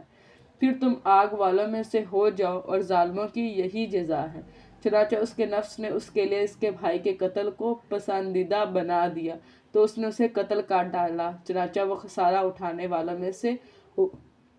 ہو گیا. پھر اللہ تعالیٰ نے ایک کوا بھیجا جو زمین کریدتا تھا. اب اس نے کیا کیا کہ بھائی کی لاش کو ویسے ہی میدان میں چھوڑ دی. تو تب اللہ تعالیٰ نے یعنی اس کو نہیں پتا تھا کہ اب وہ اس کا کیا کرے، تو اللہ تعالیٰ نے کوا بھیجا. کوے کی یہ فطرت ہے کہ جو کھانا اس نے استعمال میں نہ کرنا ہو تو اسے کیا کرتا ہے، زمین کھود کر اس کے اندر دفنا دیتا ہے. یہاں سے کوئی بات آپ کے ذہن میں آ رہی ہے؟ اب ہم بھی یعنی توکل نہیں کرتے ہیں تو کھانوں کو سٹور کر لیتے ہیں۔ اور بنی اسرائیل میں اللہ تعالیٰ نے کیا فرمایا تھا کہ کھانے کو آپ نے، یعنی جب من و سلوہ اتارا گیا تھا تو اس میں سے ایک حکم یہ تھا کہ آپ نے من و سلوہ کو سٹور نہیں کرنا، اور لیکن انہوں نے کیا کیا تھا کہ اس کو سٹور کر لیا تھا، ٹھیک ہے۔ تو اب وہ کیا کرتا ہے، وہ یہ کام کرتا ہے، تو اس نے پھر اس کو دیکھا اور اسی کو ہی دیکھ کر اس نے کیا کیا، اپنے بھائی کو ویسے دفنا دیا۔ کہ کیسے وہ اپنے بھائی کی لاش چھپائے؟ اس نے کہا ہائے میری بربادی، کیا میں اس سے عاجز ہو گیا کہ اس کو کوے کی مانند ہو جاؤں تو میں اپنے بھائی کی لاش کو چھپا دوں، چنانچہ وہ شرمندہ ہونے والا میں سے ہو گیا۔ یعنی مجھ سے تو کوہ ہی بہتر ہے، مجھے اتنا بھی نہیں پتا، اس وجہ سے کہ ہم نے بنی اسرائیل پر لکھ دیا کہ یقیناً جس شخص نے کسی جان کو بغیر کسی جان کے قتل کیا یا زمین میں فساد کے بغیر قتل کیا تو گویا اس نے تمام انسانوں کو قتل کر دیا۔ یعنی کیا ہے کہ اگر کسی ایک انسان کا قتل ہوتا ہے اور اس کی پیروی نہیں کی جاتی تو اٹس مین کہ اس کے سارا جو لا ہے، اس کا جو سارا سسٹم ہے، اس ساری کی ہی قتل ہو گئی، ٹھیک ہے۔ بات سمجھ لگ رہی ہے کہ اس نے، اس سے مراد ہے کہ اس نے ہر ایک چیز، جتنے بھی اس سوسائٹی کے پرنسپلز تھے، یہ جتنے بھی یعنی رسپانسبل تھے، ان سب کا قتل کر دیا ہے کہ کوئی ایک بھی ان میں سے ایسا نہیں ہے جو اس قتل کا قصاص لے سکے۔ اور جس نے کسی ایک جان کو زندہ کیا ہے تو گویا اس نے تمام انسانوں کو زندہ کیا، اور بلا شبہ ان کے پاس ہمارے رسول واضح دلائل لائے تھے، پھر بے شک اس کے بعد بھی ان میں سے اکثر لوگ زمین میں یقیناً حد سے بڑھنے والے۔ یقیناً ان لوگوں کی جزا جو اللہ تعالیٰ اور اس کے رسول سے جنگ کرتے ہیں اور زمین میں فساد پھیلانے کی کوشش کرتے ہیں، یہی ہے کہ وہ قتل کر دیے جائیں یا سولی چڑھائے جائیں یا ان کے ہاتھ اور پاؤں مخالف سمت سے بری طرح کاٹ دیے جائیں۔ اب یہ جو سزائیں ہیں یہ ان کے یعنی اعمال کے مطابق ہوں گی۔ یعنی کیا ہے کہ یا تو یعنی ایسی یعنی ڈکیتی بھی کرتے ہوں، جیسے یعنی پہلے میں آیا کہ اللہ تعالیٰ اور اس کے رسول سے جنگ کرتے ہیں اور زمین میں فساد پھیلاتے ہیں۔ اب زمین میں فساد بھی کرتے ہوں اور کیا کرتے ہوں، یعنی کسی کو قتل بھی کیا ہو تو اس کی جو ہے یعنی اس کو قتل بھی کیا جائے گا اور سولی بھی چڑھایا جائے گا، اور اسی طرح اس کو کیا جائے گا کہ سب لوگوں میں اس کی مشہوری ہو جائے کہ فلاں شخص کو ایسے قتل بھی کیا گیا اور اس کو سولی بھی چڑھایا گیا۔ پھر جس نے صرف قتل کیا ہو تو اس کے بدلے اس کو قتل کیا جائے گا، اور پھر جس نے کیا کیا ہو کہ یعنی جو ہے وہ چوری کی ہو تو اس کے ہاتھ اور پاؤں مخالف سمت سے کاٹے جائیں گے، اور جس نے کیا کیا ہو کہ نہ چوری کی نہ قتل کیا بلکہ کیا کیا کہ بس لوگوں کو کے اندر خوف و ہراس پھیلاتا تھا تو اس کو ملک بدر کر دیا جائے گا۔ یہ ان کے لیے دنیا میں رسوائی ہے اور آخرت میں ان کے لیے بہت بڑا عذاب ہے ان لوگوں کی جنہوں نے اس سے پہلے توبہ کی کہ تم ان پر قابو پاؤ، یعنی حکومت کے کنٹرول سے پہلے ہی انہوں نے اپنے گناہوں سے توبہ کر لی۔ تو جان لو یقین اللہ تعالیٰ بے حد بخشنے والا نہایت رحم والا ہے کہ اللہ تعالیٰ ان کے گناہوں کو معاف فرما دیں گے۔ یا ایہا الذین آمنو، اے لوگو جو ایمان لائے ہو، اللہ تعالیٰ سے ڈر جاؤ اور اس کی طرف قرب تلاش کرو اور اس کی راہ میں جہاد کرو تاکہ تم کامیاب ہو جاؤ۔ اور یقیناً جن لوگوں نے کفر کیا اگر واقعتاً ان کے پاس وہ سب کچھ ہو جو زمین میں ہے اور اتنا ہی اور بھی، اور اس کے ساتھ ہوتا کہ وہ اس کو قیامت کے دن کے عذاب سے فدیے میں دے دے تو ان سے وہ قبول نہیں کیا جائے گا۔ یعنی اللہ نے دنیا میں کیا ہے یعنی ایمان کو مانگا۔ دنیا میں اگر آپ توحید اور ایمان جو ہے اور عبودیت کے درجے پر نہیں آتے تو قیامت والا دن عذاب سے بچنے کے لیے اگر آپ سارا کچھ، یعنی دنیا میں تو یہ ہے نا کہ نبی صلی اللہ علیہ وسلم کی حدیث ہے کہ اپنی گردنوں کو جہنم کی آگ سے چھڑواؤ، چاہے کھجور کی یعنی کھجور کا ایک ٹکڑا یا گٹھلی جو ہے یا کچھ اس طرح کا صدقہ، یا چاہے ایک کھجور جو ہے نا وہ صدقہ کرنی پڑے، لیکن آخرت میں جہنم کے عذاب سے بچنے کے لیے اگر دنیا بھری ہو بھی آپ کے پاس ہو سونے سے،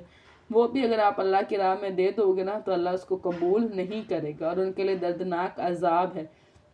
وہ ارادہ کریں گے کہ آگ سے نکل جائیں حالانکہ وہ اس سے ہرگز نکلنے والے نہیں ہوں گے، اور ان کے لیے ہمیشہ رہنے والا عذاب ہے۔ اور چوری کرنے والا مرد اور چوری کرنے والی عورت سو تم دونوں کے ہاتھ کاٹ دو۔ اب اس کے لیے یہ نہیں ہے کہ ہر چوری پر ہاتھ کاٹا جائے گا۔ چوری کی ڈیفرنٹ ڈیفینیشنز ہیں اور چوری کی مقدار کے مطابق ہی ہاتھ جو ہے وہ کاٹا جائے گا۔ یعنی پہلے اگر چوری کرے تو دایاں ہاتھ، پھر چوری کرے تو بایاں پاؤں، پھر چوری کرے تو پھر بایاں ہاتھ، اور پھر چوری کرے تو بایاں پاؤں۔ اس طرح یعنی اس کے جسم کے اعضاء جو ہے وہ کاٹے جائیں گے، اور اس کے بعد جو ہے تیل سے رگیں جو ہے وہ جلائی جائیں گی تاکہ خون بہنا جو ہے وہ بند ہو جائے، جو ان دونوں نے کمایا۔ اور اللہ تعالیٰ کی طرف سے عبرت ہے، اللہ تعالیٰ سب پر غالب، کمال حکمت والا ہے۔ بس جس نے اپنے ظلم کے بعد توبہ کی، اب آپ کو یاد ہوگا کہ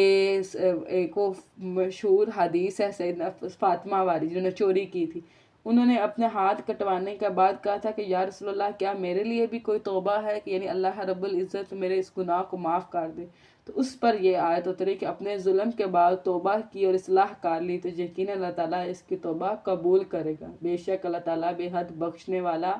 نہایت رحم والا ہے۔ کیا آپ نہیں جانتے کہ یقیناً اللہ تعالیٰ ہی کے لیے آسمانوں اور زمین کی بادشاہت ہے؟ وہ جس کو چاہتا ہے عذاب دیتا ہے اور جس کو چاہتا ہے معاف کر دیتا ہے، اور اللہ تعالیٰ ہر چیز پر پوری طرح قدرت رکھنے والا ہے۔ اے رسول، آپ کو وہ لوگ غمزدہ نہ کریں جو کفر میں دوڑ کر جاتے ہیں، ان لوگوں میں سے جنہوں نے اپنے منہوں سے کہا کہ ہم ایمان لائے، حالانکہ ان کے دل ایمان نہیں لائے۔ اب یہ کیا تھے؟ یہ رئیس المنافقین تھے کہ وہ کیا کرتے تھے کہ وہ دوڑ دوڑ کر کفر کی طرف جاتے تھے، یعنی کافروں کے ساتھ دوستیاں پالتے تھے کہ وہ یہ سمجھتے تھے کہ کیا پتہ کہ کسی بھی وقت جو ہے یعنی اسلام پر کوئی گردش آ جائے تو کافروں کے ساتھ بھی ہماری کوئی ساز باز ہو تاکہ اس وقت ہم ان کی پناہ لے سکے، ان کی جماعت میں جو ہے وہ مل سکے۔ تو اللہ تعالیٰ ان کے بارے میں فرما رہا ہے کہ جو کفر میں دوڑ کر جاتے ہیں، ان لوگوں میں سے جنہوں نے اپنے منہوں سے کہا کہ ہم ایمان لائے، حالانکہ ان کے دل ایمان نہیں لائے، اور ان لوگوں میں سے جو یہودی بن گئے، وہ جھوٹ کو بہت سننے والے اور دوسرے لوگوں کے لیے بہت سننے والے ہیں، جو ابھی آپ کے پاس نہیں آئے، وہ کلام کو اس کے مقام سے بدل دیتے ہیں۔ یعنی اس سے مراد وہ یہودی ہیں جو اپنی کتابوں میں تحریف کرتے ہیں۔ وہ کہتے ہیں کہ اگر تمہیں یہ حکم دیا جائے تو اسے لے لو، اور اگر تمہیں یہ نہ دیا جائے تو بچ جاؤ۔ اور وہ شخص کہ اللہ تعالیٰ جس کو فتنے میں ڈالنے کا ارادہ کر لے تو آپ اللہ تعالیٰ سے اس کے لیے ہرگز کسی چیز کے مالک نہیں ہوں گے۔ یہ وہ لوگ ہیں کہ اللہ تعالیٰ نے ارادہ نہیں کیا کہ ان کے دلوں کو پاک کرے، ان کے لیے دنیا میں رسوائی ہے اور آخرت میں ان کے لیے بہت بڑا عذاب ہے۔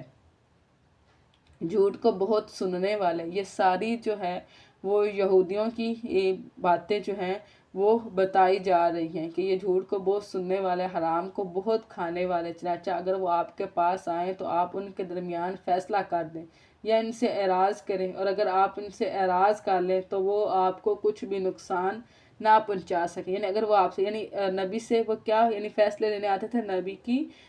یعنی اگر تو فیصلہ ہمارے حق میں ہوگا ٹھیک ہے تو ہم لے لیں، اگر نہیں ہوگا تو چھوڑ دیں گے۔ تو نبی صلی اللہ علیہ وسلم یعنی اللہ تعالیٰ نبی صلی اللہ علیہ وسلم کو فرما رہا ہے کہ یہ آپ پر ہے کہ اگر آپ چاہیں تو ان کو فیصلہ دے دیں، اور اگر آپ نہ چاہیں راز بھی برت لیں تو اس میں آپ کے لیے کوئی نقصان نہیں ہے، اور اگر آپ فیصلہ کریں تو ان کے درمیان انصاف کے ساتھ فیصلہ کریں، یقیناً اللہ تعالیٰ انصاف کرنے والوں کو پسند کرتا ہے۔ وہ آپ کو کیسے منصف بنائیں گے حالانکہ ان کے پاس تورات ہے جس میں اللہ تعالیٰ کا حکم ہے۔ اب یہ کیا بات ہوئی تھی کہ یہ یہودیوں کا ایک پورا قافلہ جو ہے یعنی علماء کا وہ نبی کے پاس آیا اور نبی صلی اللہ علیہ وسلم سے کہا کہ ہمارے اور ہماری جو قوم ہے اس کے درمیان اختلاف ہے، اور آپ خوب جانتے ہیں کہ ہماری قوم ہماری بات یعنی مانتی ہے، اگر آپ اس معاملے میں ہمارے حق میں رائے دے دیں تو ہم آپ پر ایمان لے آئیں گے، اور ہماری وجہ سے ہماری ساری قوم آپ پر ایمان لے آئے گی۔ تو اللہ رب العزت نے جو ہے وہ نبی صلی اللہ علیہ وسلم پر اس وقت یہ وحی کی کہ اگر آپ ان کے درمیان فیصلہ کریں گے تو آپ عدل سے ہی فیصلہ کریں گے، اور وہ آپ کی بات کیسے مانیں گے؟ اگر وہ اتنے ہی دین والے ہوتے یا یعنی شریعت والے ہوتے یا کتاب پر عمل کرنے والے ہوتے تو وہ اپنی کتاب پر ایمان نہ لے آتے، حالانکہ ان کی کتاب اصل میں یعنی اللہ کی طرف سے ہی ہے نا، حالانکہ ان کے پاس تورات ہے جس میں اللہ تعالیٰ کا حکم ہے، پھر اس کے بعد بھی وہ منہ موڑتے ہیں اور وہ لوگ مومن ہی نہیں ہیں۔ یقیناً ہم نے تورات نازل کی جس میں ہدایت اور روشنی تھی، اس کے مطابق اللہ تعالیٰ کے فرما بردار انبیاء اللہ والے اور علماء ان لوگوں کے لیے فیصلہ کرتے تھے جو یہودی بنے، ٹھیک ہے، اس لیے کہ انہیں کتاب اللہ کا محافظ بنایا گیا اور وہ اللہ تعالیٰ پر گواہ بھی تھے۔ چنانچہ تم لوگوں سے نہ ڈرو اور مجھ سے ڈرو اور میری آیات کے بدلے تھوڑی قیمت نہ لو۔ یعنی اللہ تعالیٰ فرما رہے ہیں کہ آپ وہی فیصلہ کریں جو اللہ نے آپ کو فیصلہ دیا، ٹھیک ہے، اور جو اس کے مطابق فیصلہ نہ کرے جو اللہ تعالیٰ نے نازل کیا ہے، یعنی اس سے مراد قرآن پاک ہے، تو وہی لوگ کافر ہیں۔ اور ہم نے اس کتاب میں ان پر لکھ دیا تھا کہ بلا شبہ جان کے بدلے جان ہے، اور آنکھ کے بدلے آنکھ ہے، اور ناک کے بدلے ناک ہے، اور کان کے بدلے کان، اور دانت کے بدلے دانت، اور زخموں کا بھی برابر کا بدلہ ہے، ٹھیک ہے۔ اب یعنی ایک صحابی نے پوچھا دوسرے صحابی سے کیا یہ آیت جو ہے وہ صرف یہودیوں کے لیے ہے؟ تو اس نے کہا کہ نہیں، اللہ کی قسم یہ آیت یعنی محمد صلی اللہ علیہ وسلم کی امت کے لیے بھی ہے۔ یعنی یہ اللہ تعالیٰ کا احساس کی بتا رہا ہے کہ جس نے کسی جان کو مارا تو اس کے بدلے وہ جان ہی ہے، اور جس نے کسی کی آنکھ پھوڑ دی تو اس کے لیے وہ آنکھ ہی ہے۔ اور اسی طرح ہی یعنی سیدنا انس تھے، ان کی جو پھپھی تھی نا، انہوں نے ایک یعنی عورت کو مارا جس کی وجہ سے ان کے سامنے کے دانت ٹوٹ گئے۔ اب وہ قصاص کے نبی کے پاس آئی، اور اس وقت یعنی سیدنا انس کے جو والد تھے وہ موجود تھے، اور انہوں نے قسم اٹھائی کہ یعنی ان کی پھپھی کے دانت کیسے توڑے جا سکتے ہیں۔ تو نبی صلی اللہ علیہ وسلم نے فرمایا کہ یہی قصاص ہے، یعنی یہ تو اب فیصلہ شریعت کا ہے، ایسے تو کرنا ہی پڑنا ہے۔ تو اس کے بعد یعنی جو یعنی جن کے دانت توڑے گئے تھے وہ دیت لینے پر راضی ہو گئے، ٹھیک ہے۔ تو اس وقت نبی صلی اللہ علیہ وسلم فرمایا کہ اللہ کے ہاں کچھ ایسے بھی لوگ ہیں کہ اگر وہ اللہ پر قسم کھا بیٹھے تو اللہ ان کی قسم کی لاج رکھتے ہیں، ٹھیک ہے۔ اور کان کے بدلے کان ہے، اور دانت کے بدلے دانت، اور زخموں کا بھی برابر کا بدلہ ہے۔ پھر جس نے قصاص کو صدقہ کر دیا یعنی معاف کر دیا تو وہ اس کے لیے کفارہ ہے، اور جو اس کے مطابق فیصلہ نہ کرے جو اللہ تعالیٰ نے نازل کیا ہے تو وہی لوگ ظالم ہیں۔ اور ہم نے ان کے پیچھے ان کے قدموں کے نشانوں پر عیسیٰ ابن مریم کو بھیجا، یعنی سیدنا موسیٰ کے بعد سیدنا عیسیٰ علیہ السلام کو بھیجا، جو اس سے پہلے تورات کی تصدیق کرنے والا تھا، اور ہم نے اس کو انجیل عطا کی جس میں ہدایت اور روشنی تھی، اور جو اپنے سے پہلے تورات کی تصدیق کرنے والی تھی، اور متقی لوگوں کے لیے ہدایت اور نصیحت تھی۔ اور لازم ہے کہ اہل انجیل اسی کے مطابق فیصلہ کریں جو اللہ تعالیٰ نے اس میں نازل کیا ہے، یعنی اپنی کتاب کی اور اس کی شریعت کے مطابق، اور جو اس کے مطابق فیصلہ نہ کرے جو اللہ تعالیٰ نے نازل کیا ہے تو وہی لوگ فاسق ہیں۔ اور ہم نے آپ کی طرف یہ کتاب حق کے ساتھ نازل کی جو تصدیق کرنے والی ہے اس کے لیے جو کتاب میں اس سے پہلے ہیں، یعنی یہ قرآن پاک ایک جامع کتاب ہے جو ان سب چیزوں کی یعنی کتابوں کی تصدیق کرتی ہے جو ان سے پہلے یعنی اس کتاب سے پہلے اتر چکی ہوئی ہیں، اور ان پر نگہبان ہے، چنانچہ آپ ان کے درمیان اس کے مطابق فیصلہ کریں جو اللہ تعالیٰ نے نازل کیا ہے،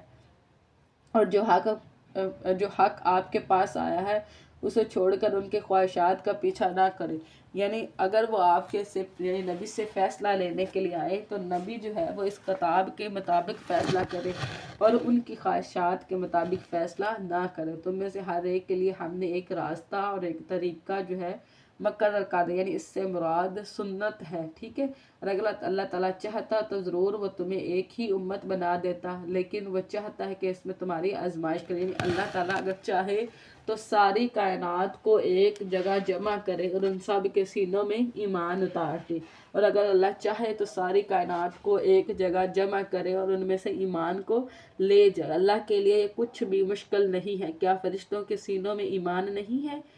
اس ایسے ہی یہاں پر ہے کہ وہ چاہتا ہے کہ اس میں تمہاری آزمائش کرے، یعنی اللہ رب العزت نے اس میں آزمائش رکھی ہے جو اس نے تمہیں عطا کیا ہے، چنانچہ تم بھلائیوں میں سبقت لے جاؤ۔ تم سب کو اللہ تعالیٰ ہی کی طرف پلٹ کر جانا ہے، پھر وہ تمہیں اس چیز کے متعلق بتائے گا جس میں تم اختلاف کیا کرتے تھے، اور یہ آپ ان کے درمیان اس کے مطابق فیصلہ کریں جو اللہ تعالیٰ نے نازل کیا ہے، اور ان کی خواہشات کا پیچھا نہ کریں۔ یعنی یہ وہ لوگ تھے جنہوں نے نبی صلی اللہ علیہ وسلم سے پوچھا تھا کہ زنا کی کیا سزا ہے، تو نبی صلی اللہ علیہ وسلم نے ان کو قسم دے کر کہا تھا کہ بتاؤ تمہاری کتاب میں اس کی کیا سزا ہے، تو اس نے کہا کہ 100 کوڑے مارنا اور سر جو ہے وہ مونڈنا ہے، اور آپ ان سے بچ کر رہیں، کہیں آپ کو اس میں سے بعض کے متعلق فتنے میں نہ ڈال دے جو اللہ تعالیٰ نے آپ کی طرف نازل کیا ہے۔ پھر اگر وہ منہ موڑ لیں تو جان لو کہ یقیناً اللہ تعالیٰ ارادہ رکھتا ہے کہ ان کے بعض گناہوں کی وجہ سے انہیں مصیبت میں مبتلا کر دے، اور بلا شبہ انسانوں میں سے اکثر یقیناً نافرمان ہیں۔ تو کیا وہ جاہلیت کا فیصلہ چاہتے ہیں؟ اور کون اللہ تعالیٰ سے فیصلہ کرنے میں بہتر ہے ان لوگوں کے لیے کہ یقیناً جو یقین رکھتے ہیں۔ اب یہ کیا تھا کہ وہ چاہتے تھے کہ فیصلہ ہمارے حق میں ہو جائے، ٹھیک ہے، یعنی ایسا فیصلہ جیسے وہ علماء جو ہیں وہ آئے تھے، یا ایھا الذین آمنوا، اے لوگوں جو ایمان لائے ہو، یہودیوں اور عیسائیوں کو دوست نہ بناؤ، وہ ایک دوسرے کے دوست ہیں، اور تم میں سے جو انہیں دوست بنائے گا تو یقیناً وہ انہی میں سے۔ جب یہ آیت اتری تو جو عبادہ بن صامت تھے، یعنی صحابی رسول، تو انہوں نے کہا تھا کہ میرے بہت سارے یعنی اس طرح کانٹیکٹس ہیں کفار کے ساتھ، اور میرے بہت ساری دوستیاں ہیں، لیکن اس آیت کے بعد جو ہے وہ میں سب ختم کرتا ہوں، اب میرا کوئی دوست نہیں ہے، ٹھیک ہے۔ لیکن وہاں پر جو رئیس المنافق عبداللہ بن سلول تھا، اس نے یہ کہا کہ میں تمہارے جتنا یعنی نہیں ہوں، میں دور اندیش انسان ہوں، تو ہو سکتا ہے کہ اگر کل کو مجھے ان سے ضرورت پڑ جائے تو میرے یہ کانٹیکٹس میرے کام آئیں گے، تو میں ان کے ساتھ ایسی ہی دوستیاں رکھوں گا۔ تو نبی صلی اللہ علیہ وسلم نے فرمایا تھا کہ جو سیدنا عبادہ بن صامت ہے، ان کا فیصلہ عبداللہ بن سلول سے زیادہ نفع کا ہے۔ چنانچہ آپ دیکھیں کہ جن لوگوں کے دلوں میں بیماری ہے وہ ان میں دوڑ کر جاتے ہیں، وہ کہتے ہیں ہم ڈرتے ہیں کہ مصیبت کا چکر ہمیں نہ پہنچ جائے، اس سے مراد منافقین ہے۔ پھر ہو سکتا ہے کہ اللہ تعالیٰ فتح کو لے آئے، اللہ تعالیٰ فرماتا ہے کہ یہ بھی تو پاسبلٹی ہے کہ اللہ تعالیٰ مسلمانوں کو فتح دے دے، یا اپنی جناب سے کوئی معاملہ لے آئے، تو وہ ان باتوں پر نادم ہوں جو انہوں نے اپنے دلوں میں چھپا رکھی تھی۔ اور وہ لوگ جو ایمان لائے کہیں گے کہ کیا یہ وہی لوگ ہیں جنہوں نے اللہ تعالیٰ کے نام کی پکی قسمیں کھائے کہ بلا شبہ یقیناً وہ تمہارے ساتھ ہیں، ان کے سارے اعمال ضائع ہو گئے، چنانچہ وہ خسارہ اٹھانے والے ہیں۔ اے لوگو جو ایمان لائے ہو، تم میں سے جو بھی اپنے دین سے پھر جائے تو اللہ تعالیٰ جلد ہی ایسے لوگوں کو لے آئے گا جن سے وہ محبت کرے گا۔ اب اس آیت پر یعنی جو ہے وہ سیدنا سلمان فارسی کا جو ہے وہ اطلاق ہوتا ہے، اور وہ اس سے محبت کرے، وہ مومنوں پر بہت نرم اور کافروں پر بہت سخت ہوں گے۔ یعنی اس سے مراد جو مومنین کا رویہ بتایا جا رہا ہے کہ مومنین آپس میں بہت نرم ہوتے ہیں، لیکن جب کافروں کے سامنے آتے ہیں تو کافروں کے ساتھ سختی برتتے ہیں، وہ اللہ تعالیٰ کی راہ میں جہاد کریں گے اور کسی ملامت گری کی ملامت سے نہ ڈریں گے۔ یہ اللہ تعالیٰ کا فضل ہے، وہ جسے چاہتا ہے عطا کرتا ہے، اور اللہ تعالیٰ بڑی وسعت والا سب کچھ جاننے والا ہے۔ یقیناً تمہارے دوست اللہ تعالیٰ اور اس کا رسول اور ایمان والے ہی ہیں جو نماز قائم کرتے ہیں، زکوٰۃ ادا کرتے ہیں اور رکوع کرنے والے ہیں۔ یعنی بتایا جا رہا ہے مومنین کو کہ آپ انہی کو یعنی مومنین اور ایمان والوں کو ہی دوست بنائیں، اور جو اللہ تعالیٰ کو انسان جو ہے نا حشر والے دن اپنے یعنی اس کے ساتھ ہوگا جس کو اس نے محبوب رکھا، یعنی جو دنیا میں اس کا ساتھی ہوگا نا وہی آخرت میں۔ تو آپ دیکھیں دنیا میں آپ کن لوگوں کو اپنا ساتھی رکھتے ہیں، ٹھیک ہے۔ تو ہماری سازا اس میں یعنی بڑا یہ کہا کرتی تھی کہ جو ایمان والے نا آپ ان کو لٹرلی ایسے چیز کیا کریں، کیونکہ اگر وہ آپ کو کوئی یعنی آپ سے یعنی کوئی آپ کو یعنی بات نہیں بھی بتا رہے نا فی الحال، فار ایگزامپل اگر وہ آپ کو بات نہیں بتاتے تو پھر بھی ان کے جو رویے ہوں گے، ان کی جو یعنی کمیونیکیشن ہوگی، ان کے جو مینرز ہوگے، آپ وہاں سے بڑا کچھ سیکھیں گے۔ اور اس کے رسول اور ایمان والوں کو دوست بنائے گا تو یقیناً اللہ تعالیٰ کی جماعت ہی غالب آنے والی ہے۔ یا ایھا الذین آمنوا، اے لوگو جو ایمان لائے ہو، کافروں کو اور ان لوگوں کو جنہیں تم سے پہلے کتاب دی گئی اپنا دوست نہ بناؤ، انہوں نے تمہارے دین کو مذاق اور کھیل بنا رکھا ہے، اور تم اللہ تعالیٰ سے ڈرو اگر تم مومن ہو۔ اور جب تم نماز کے لیے اذان دیتے ہو تو یہ اس سے مذاق اور کھیل بنا لیتے ہیں، یہ اس وجہ سے ہے کہ بلا شبہ وہ ایسے لوگ ہیں جو سمجھتے نہیں۔ جب نبی صلی اللہ علیہ وسلم غزوہ احد سے واپس آ رہے تھے تو نبی صلی اللہ علیہ وسلم نے اذان کا حکم دیا، تو تو ان میں سے نوجوان بچوں کا سمجھ لیں یعنی ٹین ایج یا اس سے تھوڑے بڑے یعنی نوجوان سمجھ لیں، اس ایج کے لوگ لڑکے تھے جو اذان کی نقل اتار رہے تھے۔ نبی صلی اللہ علیہ وسلم نے اس آواز کو سن لیا اور نبی صلی اللہ علیہ وسلم نے کہلوا بھیجا اور ان کو بلوایا کہ آ کر بات سنیں۔ اس میں سے نبی صلی اللہ علیہ وسلم نے پوچھا کہ سب سے اونچی آواز کس کی تھی؟ تو انہوں نے بتایا کہ اس نوجوان کی آواز سب سے اونچی تھی۔ نبی صلی اللہ علیہ وسلم نے باقی سب کو بھیج دیا اور اس نوجوان کو اپنے پاس بٹھا لیا، اور نبی صلی اللہ علیہ وسلم نے ان کو کہا کہ آپ جس طرح میں پڑھتا ہوں ویسے پڑھ۔ اور وہ نوجوان کہتا ہے کہ یعنی اس وقت مجھے نبی کی اطاعت سے زیادہ جو ہے کوئی چیز محبوب نہیں تھی۔ جس طرح نبی پڑھتے گئے میں ان کے ساتھ پڑھتا گیا، اور اذان مکمل ہونے کے بعد نبی نے مجھے یعنی اذان سکھائی اور مجھے جو ہے نا یعنی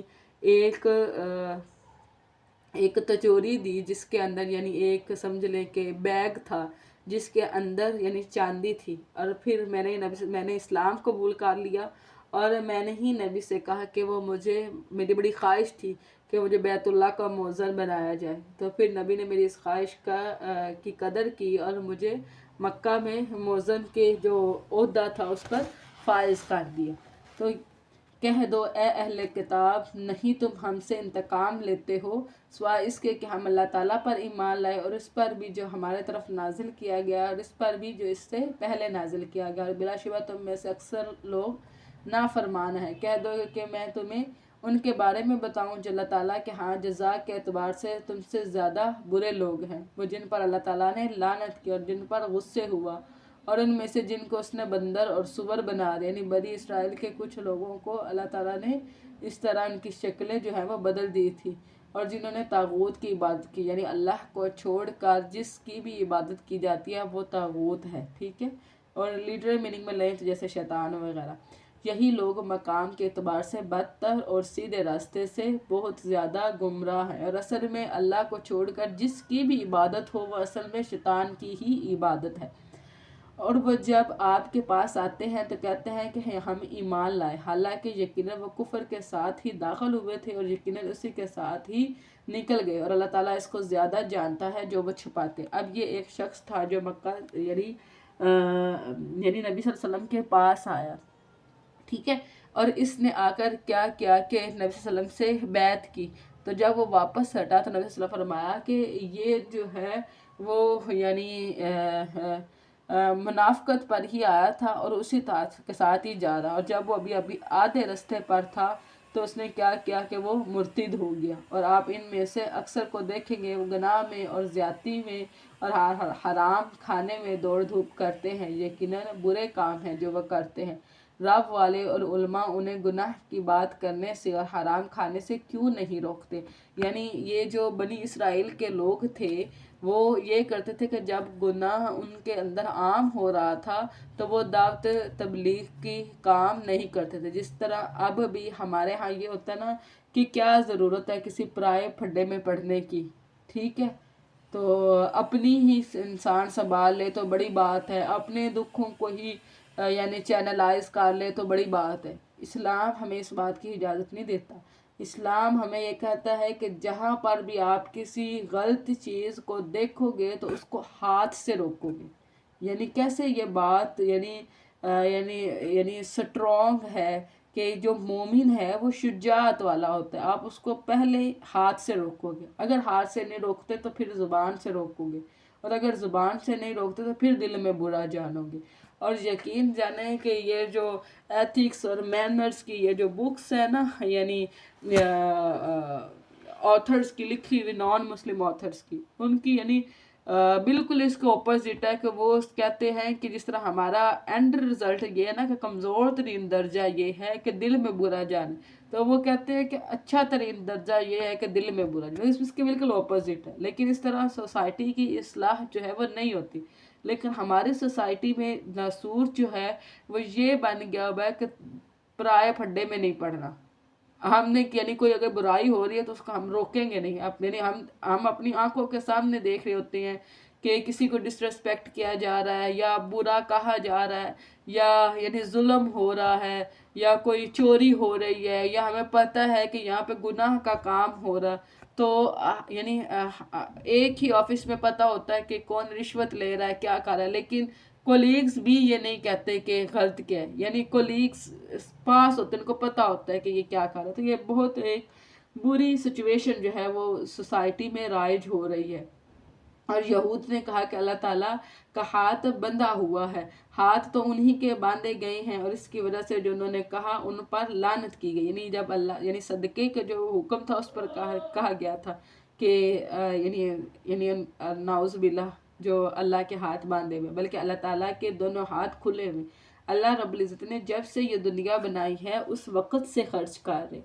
اور قیامت تک خرچ کرتے رہیں گے، لیکن اللہ تعالیٰ کے خزانوں میں اتنی بھی کمی نہیں آئی کہ جتنا ہم ایک سوئی کو پانی کے اندر ڈبوئیں تو کتنا پانی ان کے ساتھ لگتا ہے، تو سمندر میں کتنی کو کمی ہوتی، اتنی کمی بھی اللہ تعالیٰ کے خزانوں میں نہیں ہے. وہ جیسے چاہتا ہے خرچ کرتا ہے، جو آپ کے رب کی جناب سے آپ پر نازل کیا گیا ہے، اور وہ ان میں سے اکثریت کی سرکشی اور کفر میں یقیناً اضافہ کر دے گا. اور ہم نے ان کے درمیان قیامت کے دن تک بغض و عداوت ڈال دی ہے. جب بھی وہ لڑائی کی آگ بھڑکاتے ہیں اللہ تعالیٰ اسے بجھا دیتا ہے، اور زمین میں فساد کی کوشش کرتے ہیں اور اللہ تعالیٰ فساد کرنے والوں سے محبت نہیں کرتا. اللہ فسادی لوگوں کو پسند نہیں کرتا. اور اگر واقعتاً اہل کتاب ایمان لاتے اور اللہ تعالیٰ سے ڈرتے تو ہم ضرور ان کی برائیاں ان سے دور کر دیتے اور انہیں ضرور نعمت کی جنتوں میں داخل کرتے. اور اگر واقعتاً وہ تورات اور انجیل کو قائم کرتے اور جو ان کے رب کی جناب سے ان پر نازل کیا گیا ہے، تو وہ اپنے اوپر سے بھی اور اپنے قدموں کے نیچے سے بھی رزق پاتے ہیں. یعنی جب شریعت کو نافذ کیا جاتا ہے تو آسمان سے بھی رحمتیں جو ہے وہ نازل ہوتی ہے اور زمین بھی جو ہے وہ اپنا رزق اگلنے لگ جاتی ہے. ان میں سے ایک گروہ درمیانی روش پر ہے اور ان میں سے زیادہ تر لوگ بہت ہی برا عمل کرتے ہیں. یعنی کچھ ہی لوگ ہیں جو درمیانے رویے پر ہیں، ورنہ زیادہ تر جو ہے وہ برائی کی طرف مائل ہونے والے ہیں. یا ایھا الرسول،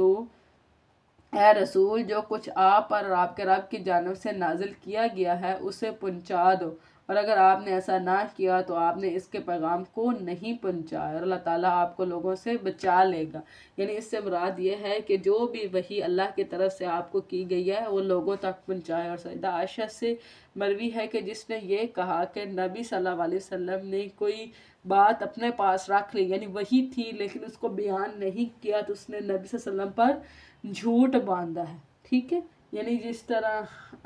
یعنی اگر ڈیٹیلنگ میں جائے تو بہت ساری چیزیں جو اسلام میں نہیں تھی اور اسلام میں وہ رائج ہو گئی، تو اس سے یہی بات مراد کی لی جاتی ہے کہ کیا اگر وہ اسلام میں ہوتی تو نبی ہمیں ظاہر نہ کرتے، اور اگر آپ کر رہے ہو تو اٹس مین کہ نبی نے وہ ہمیں نہیں بتائی. یہ اس لیے بہت کوشش ہونا ہوتا ہے اپنی عبادات میں اور اپنے اعمال میں کہ یہ چیز اسلام میں ہے یا نہیں ہے.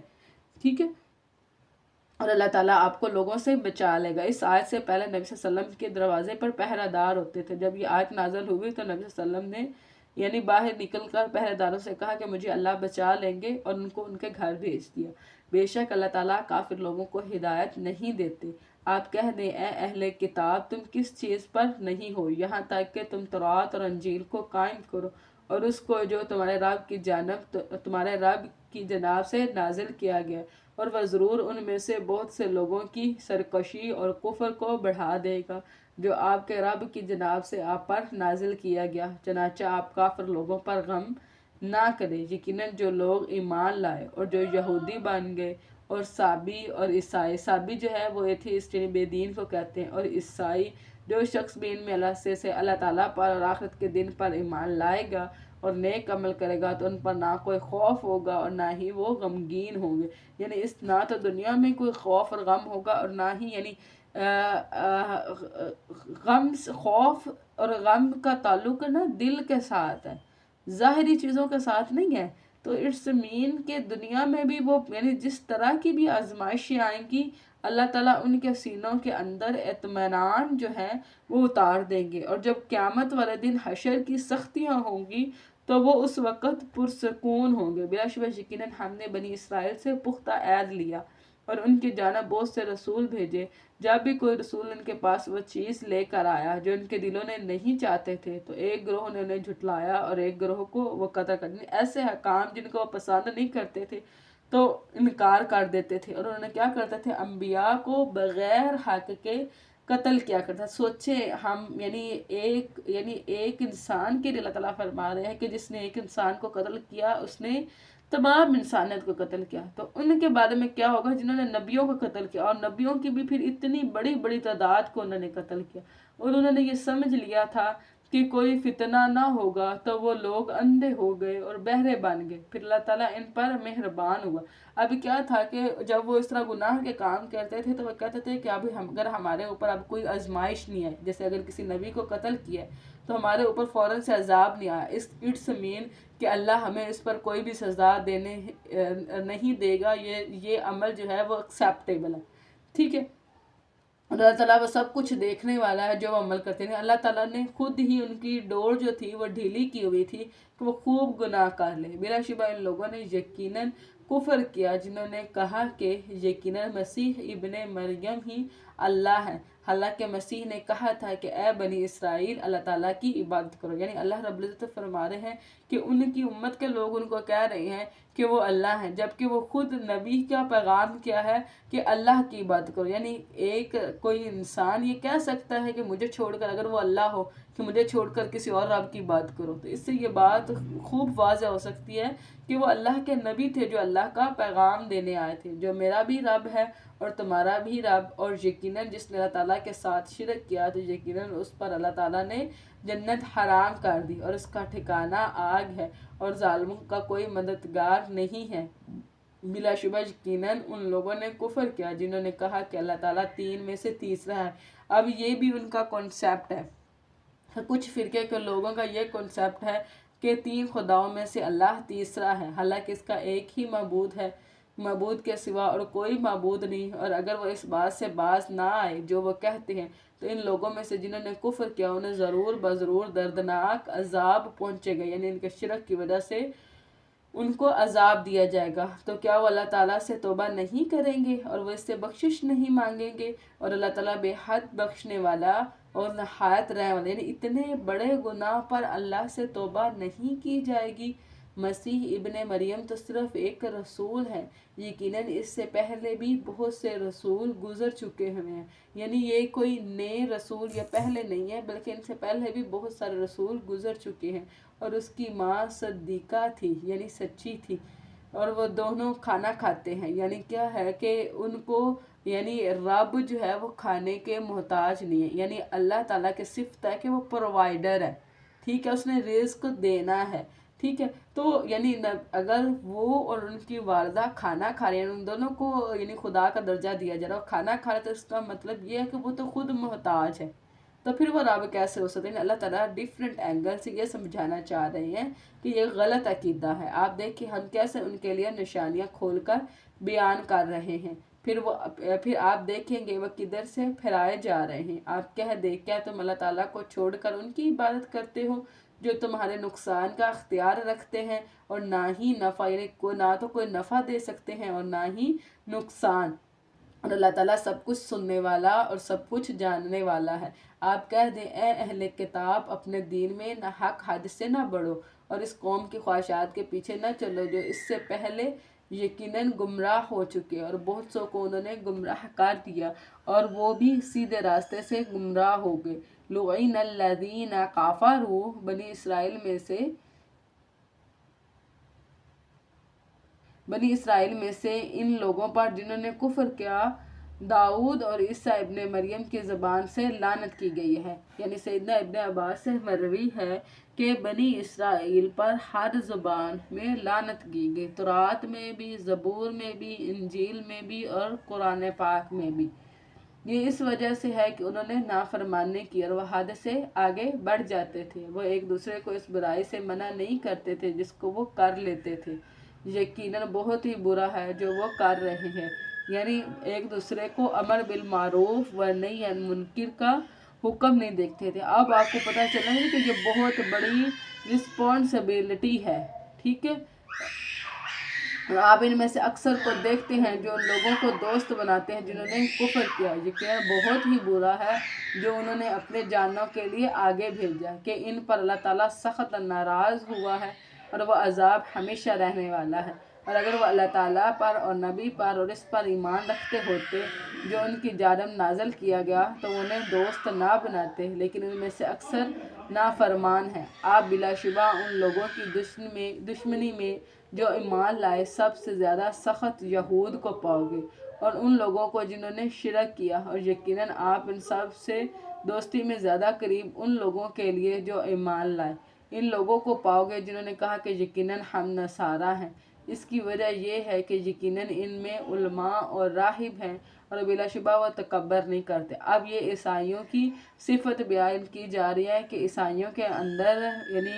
علماء تھے اور راہب تھے، اور ایک ان کے اندر عجز کا پہلو جو تھا وہ موجود تھا ایز کمپیئر ٹو جیوز۔ اب جیوز جو تھے وہ سخت تھے، ہٹ درم ڈھیٹ قسم کا رویہ رکھنے والے، یعنی آپ پڑھ رہے نا کہ ان کا اپنے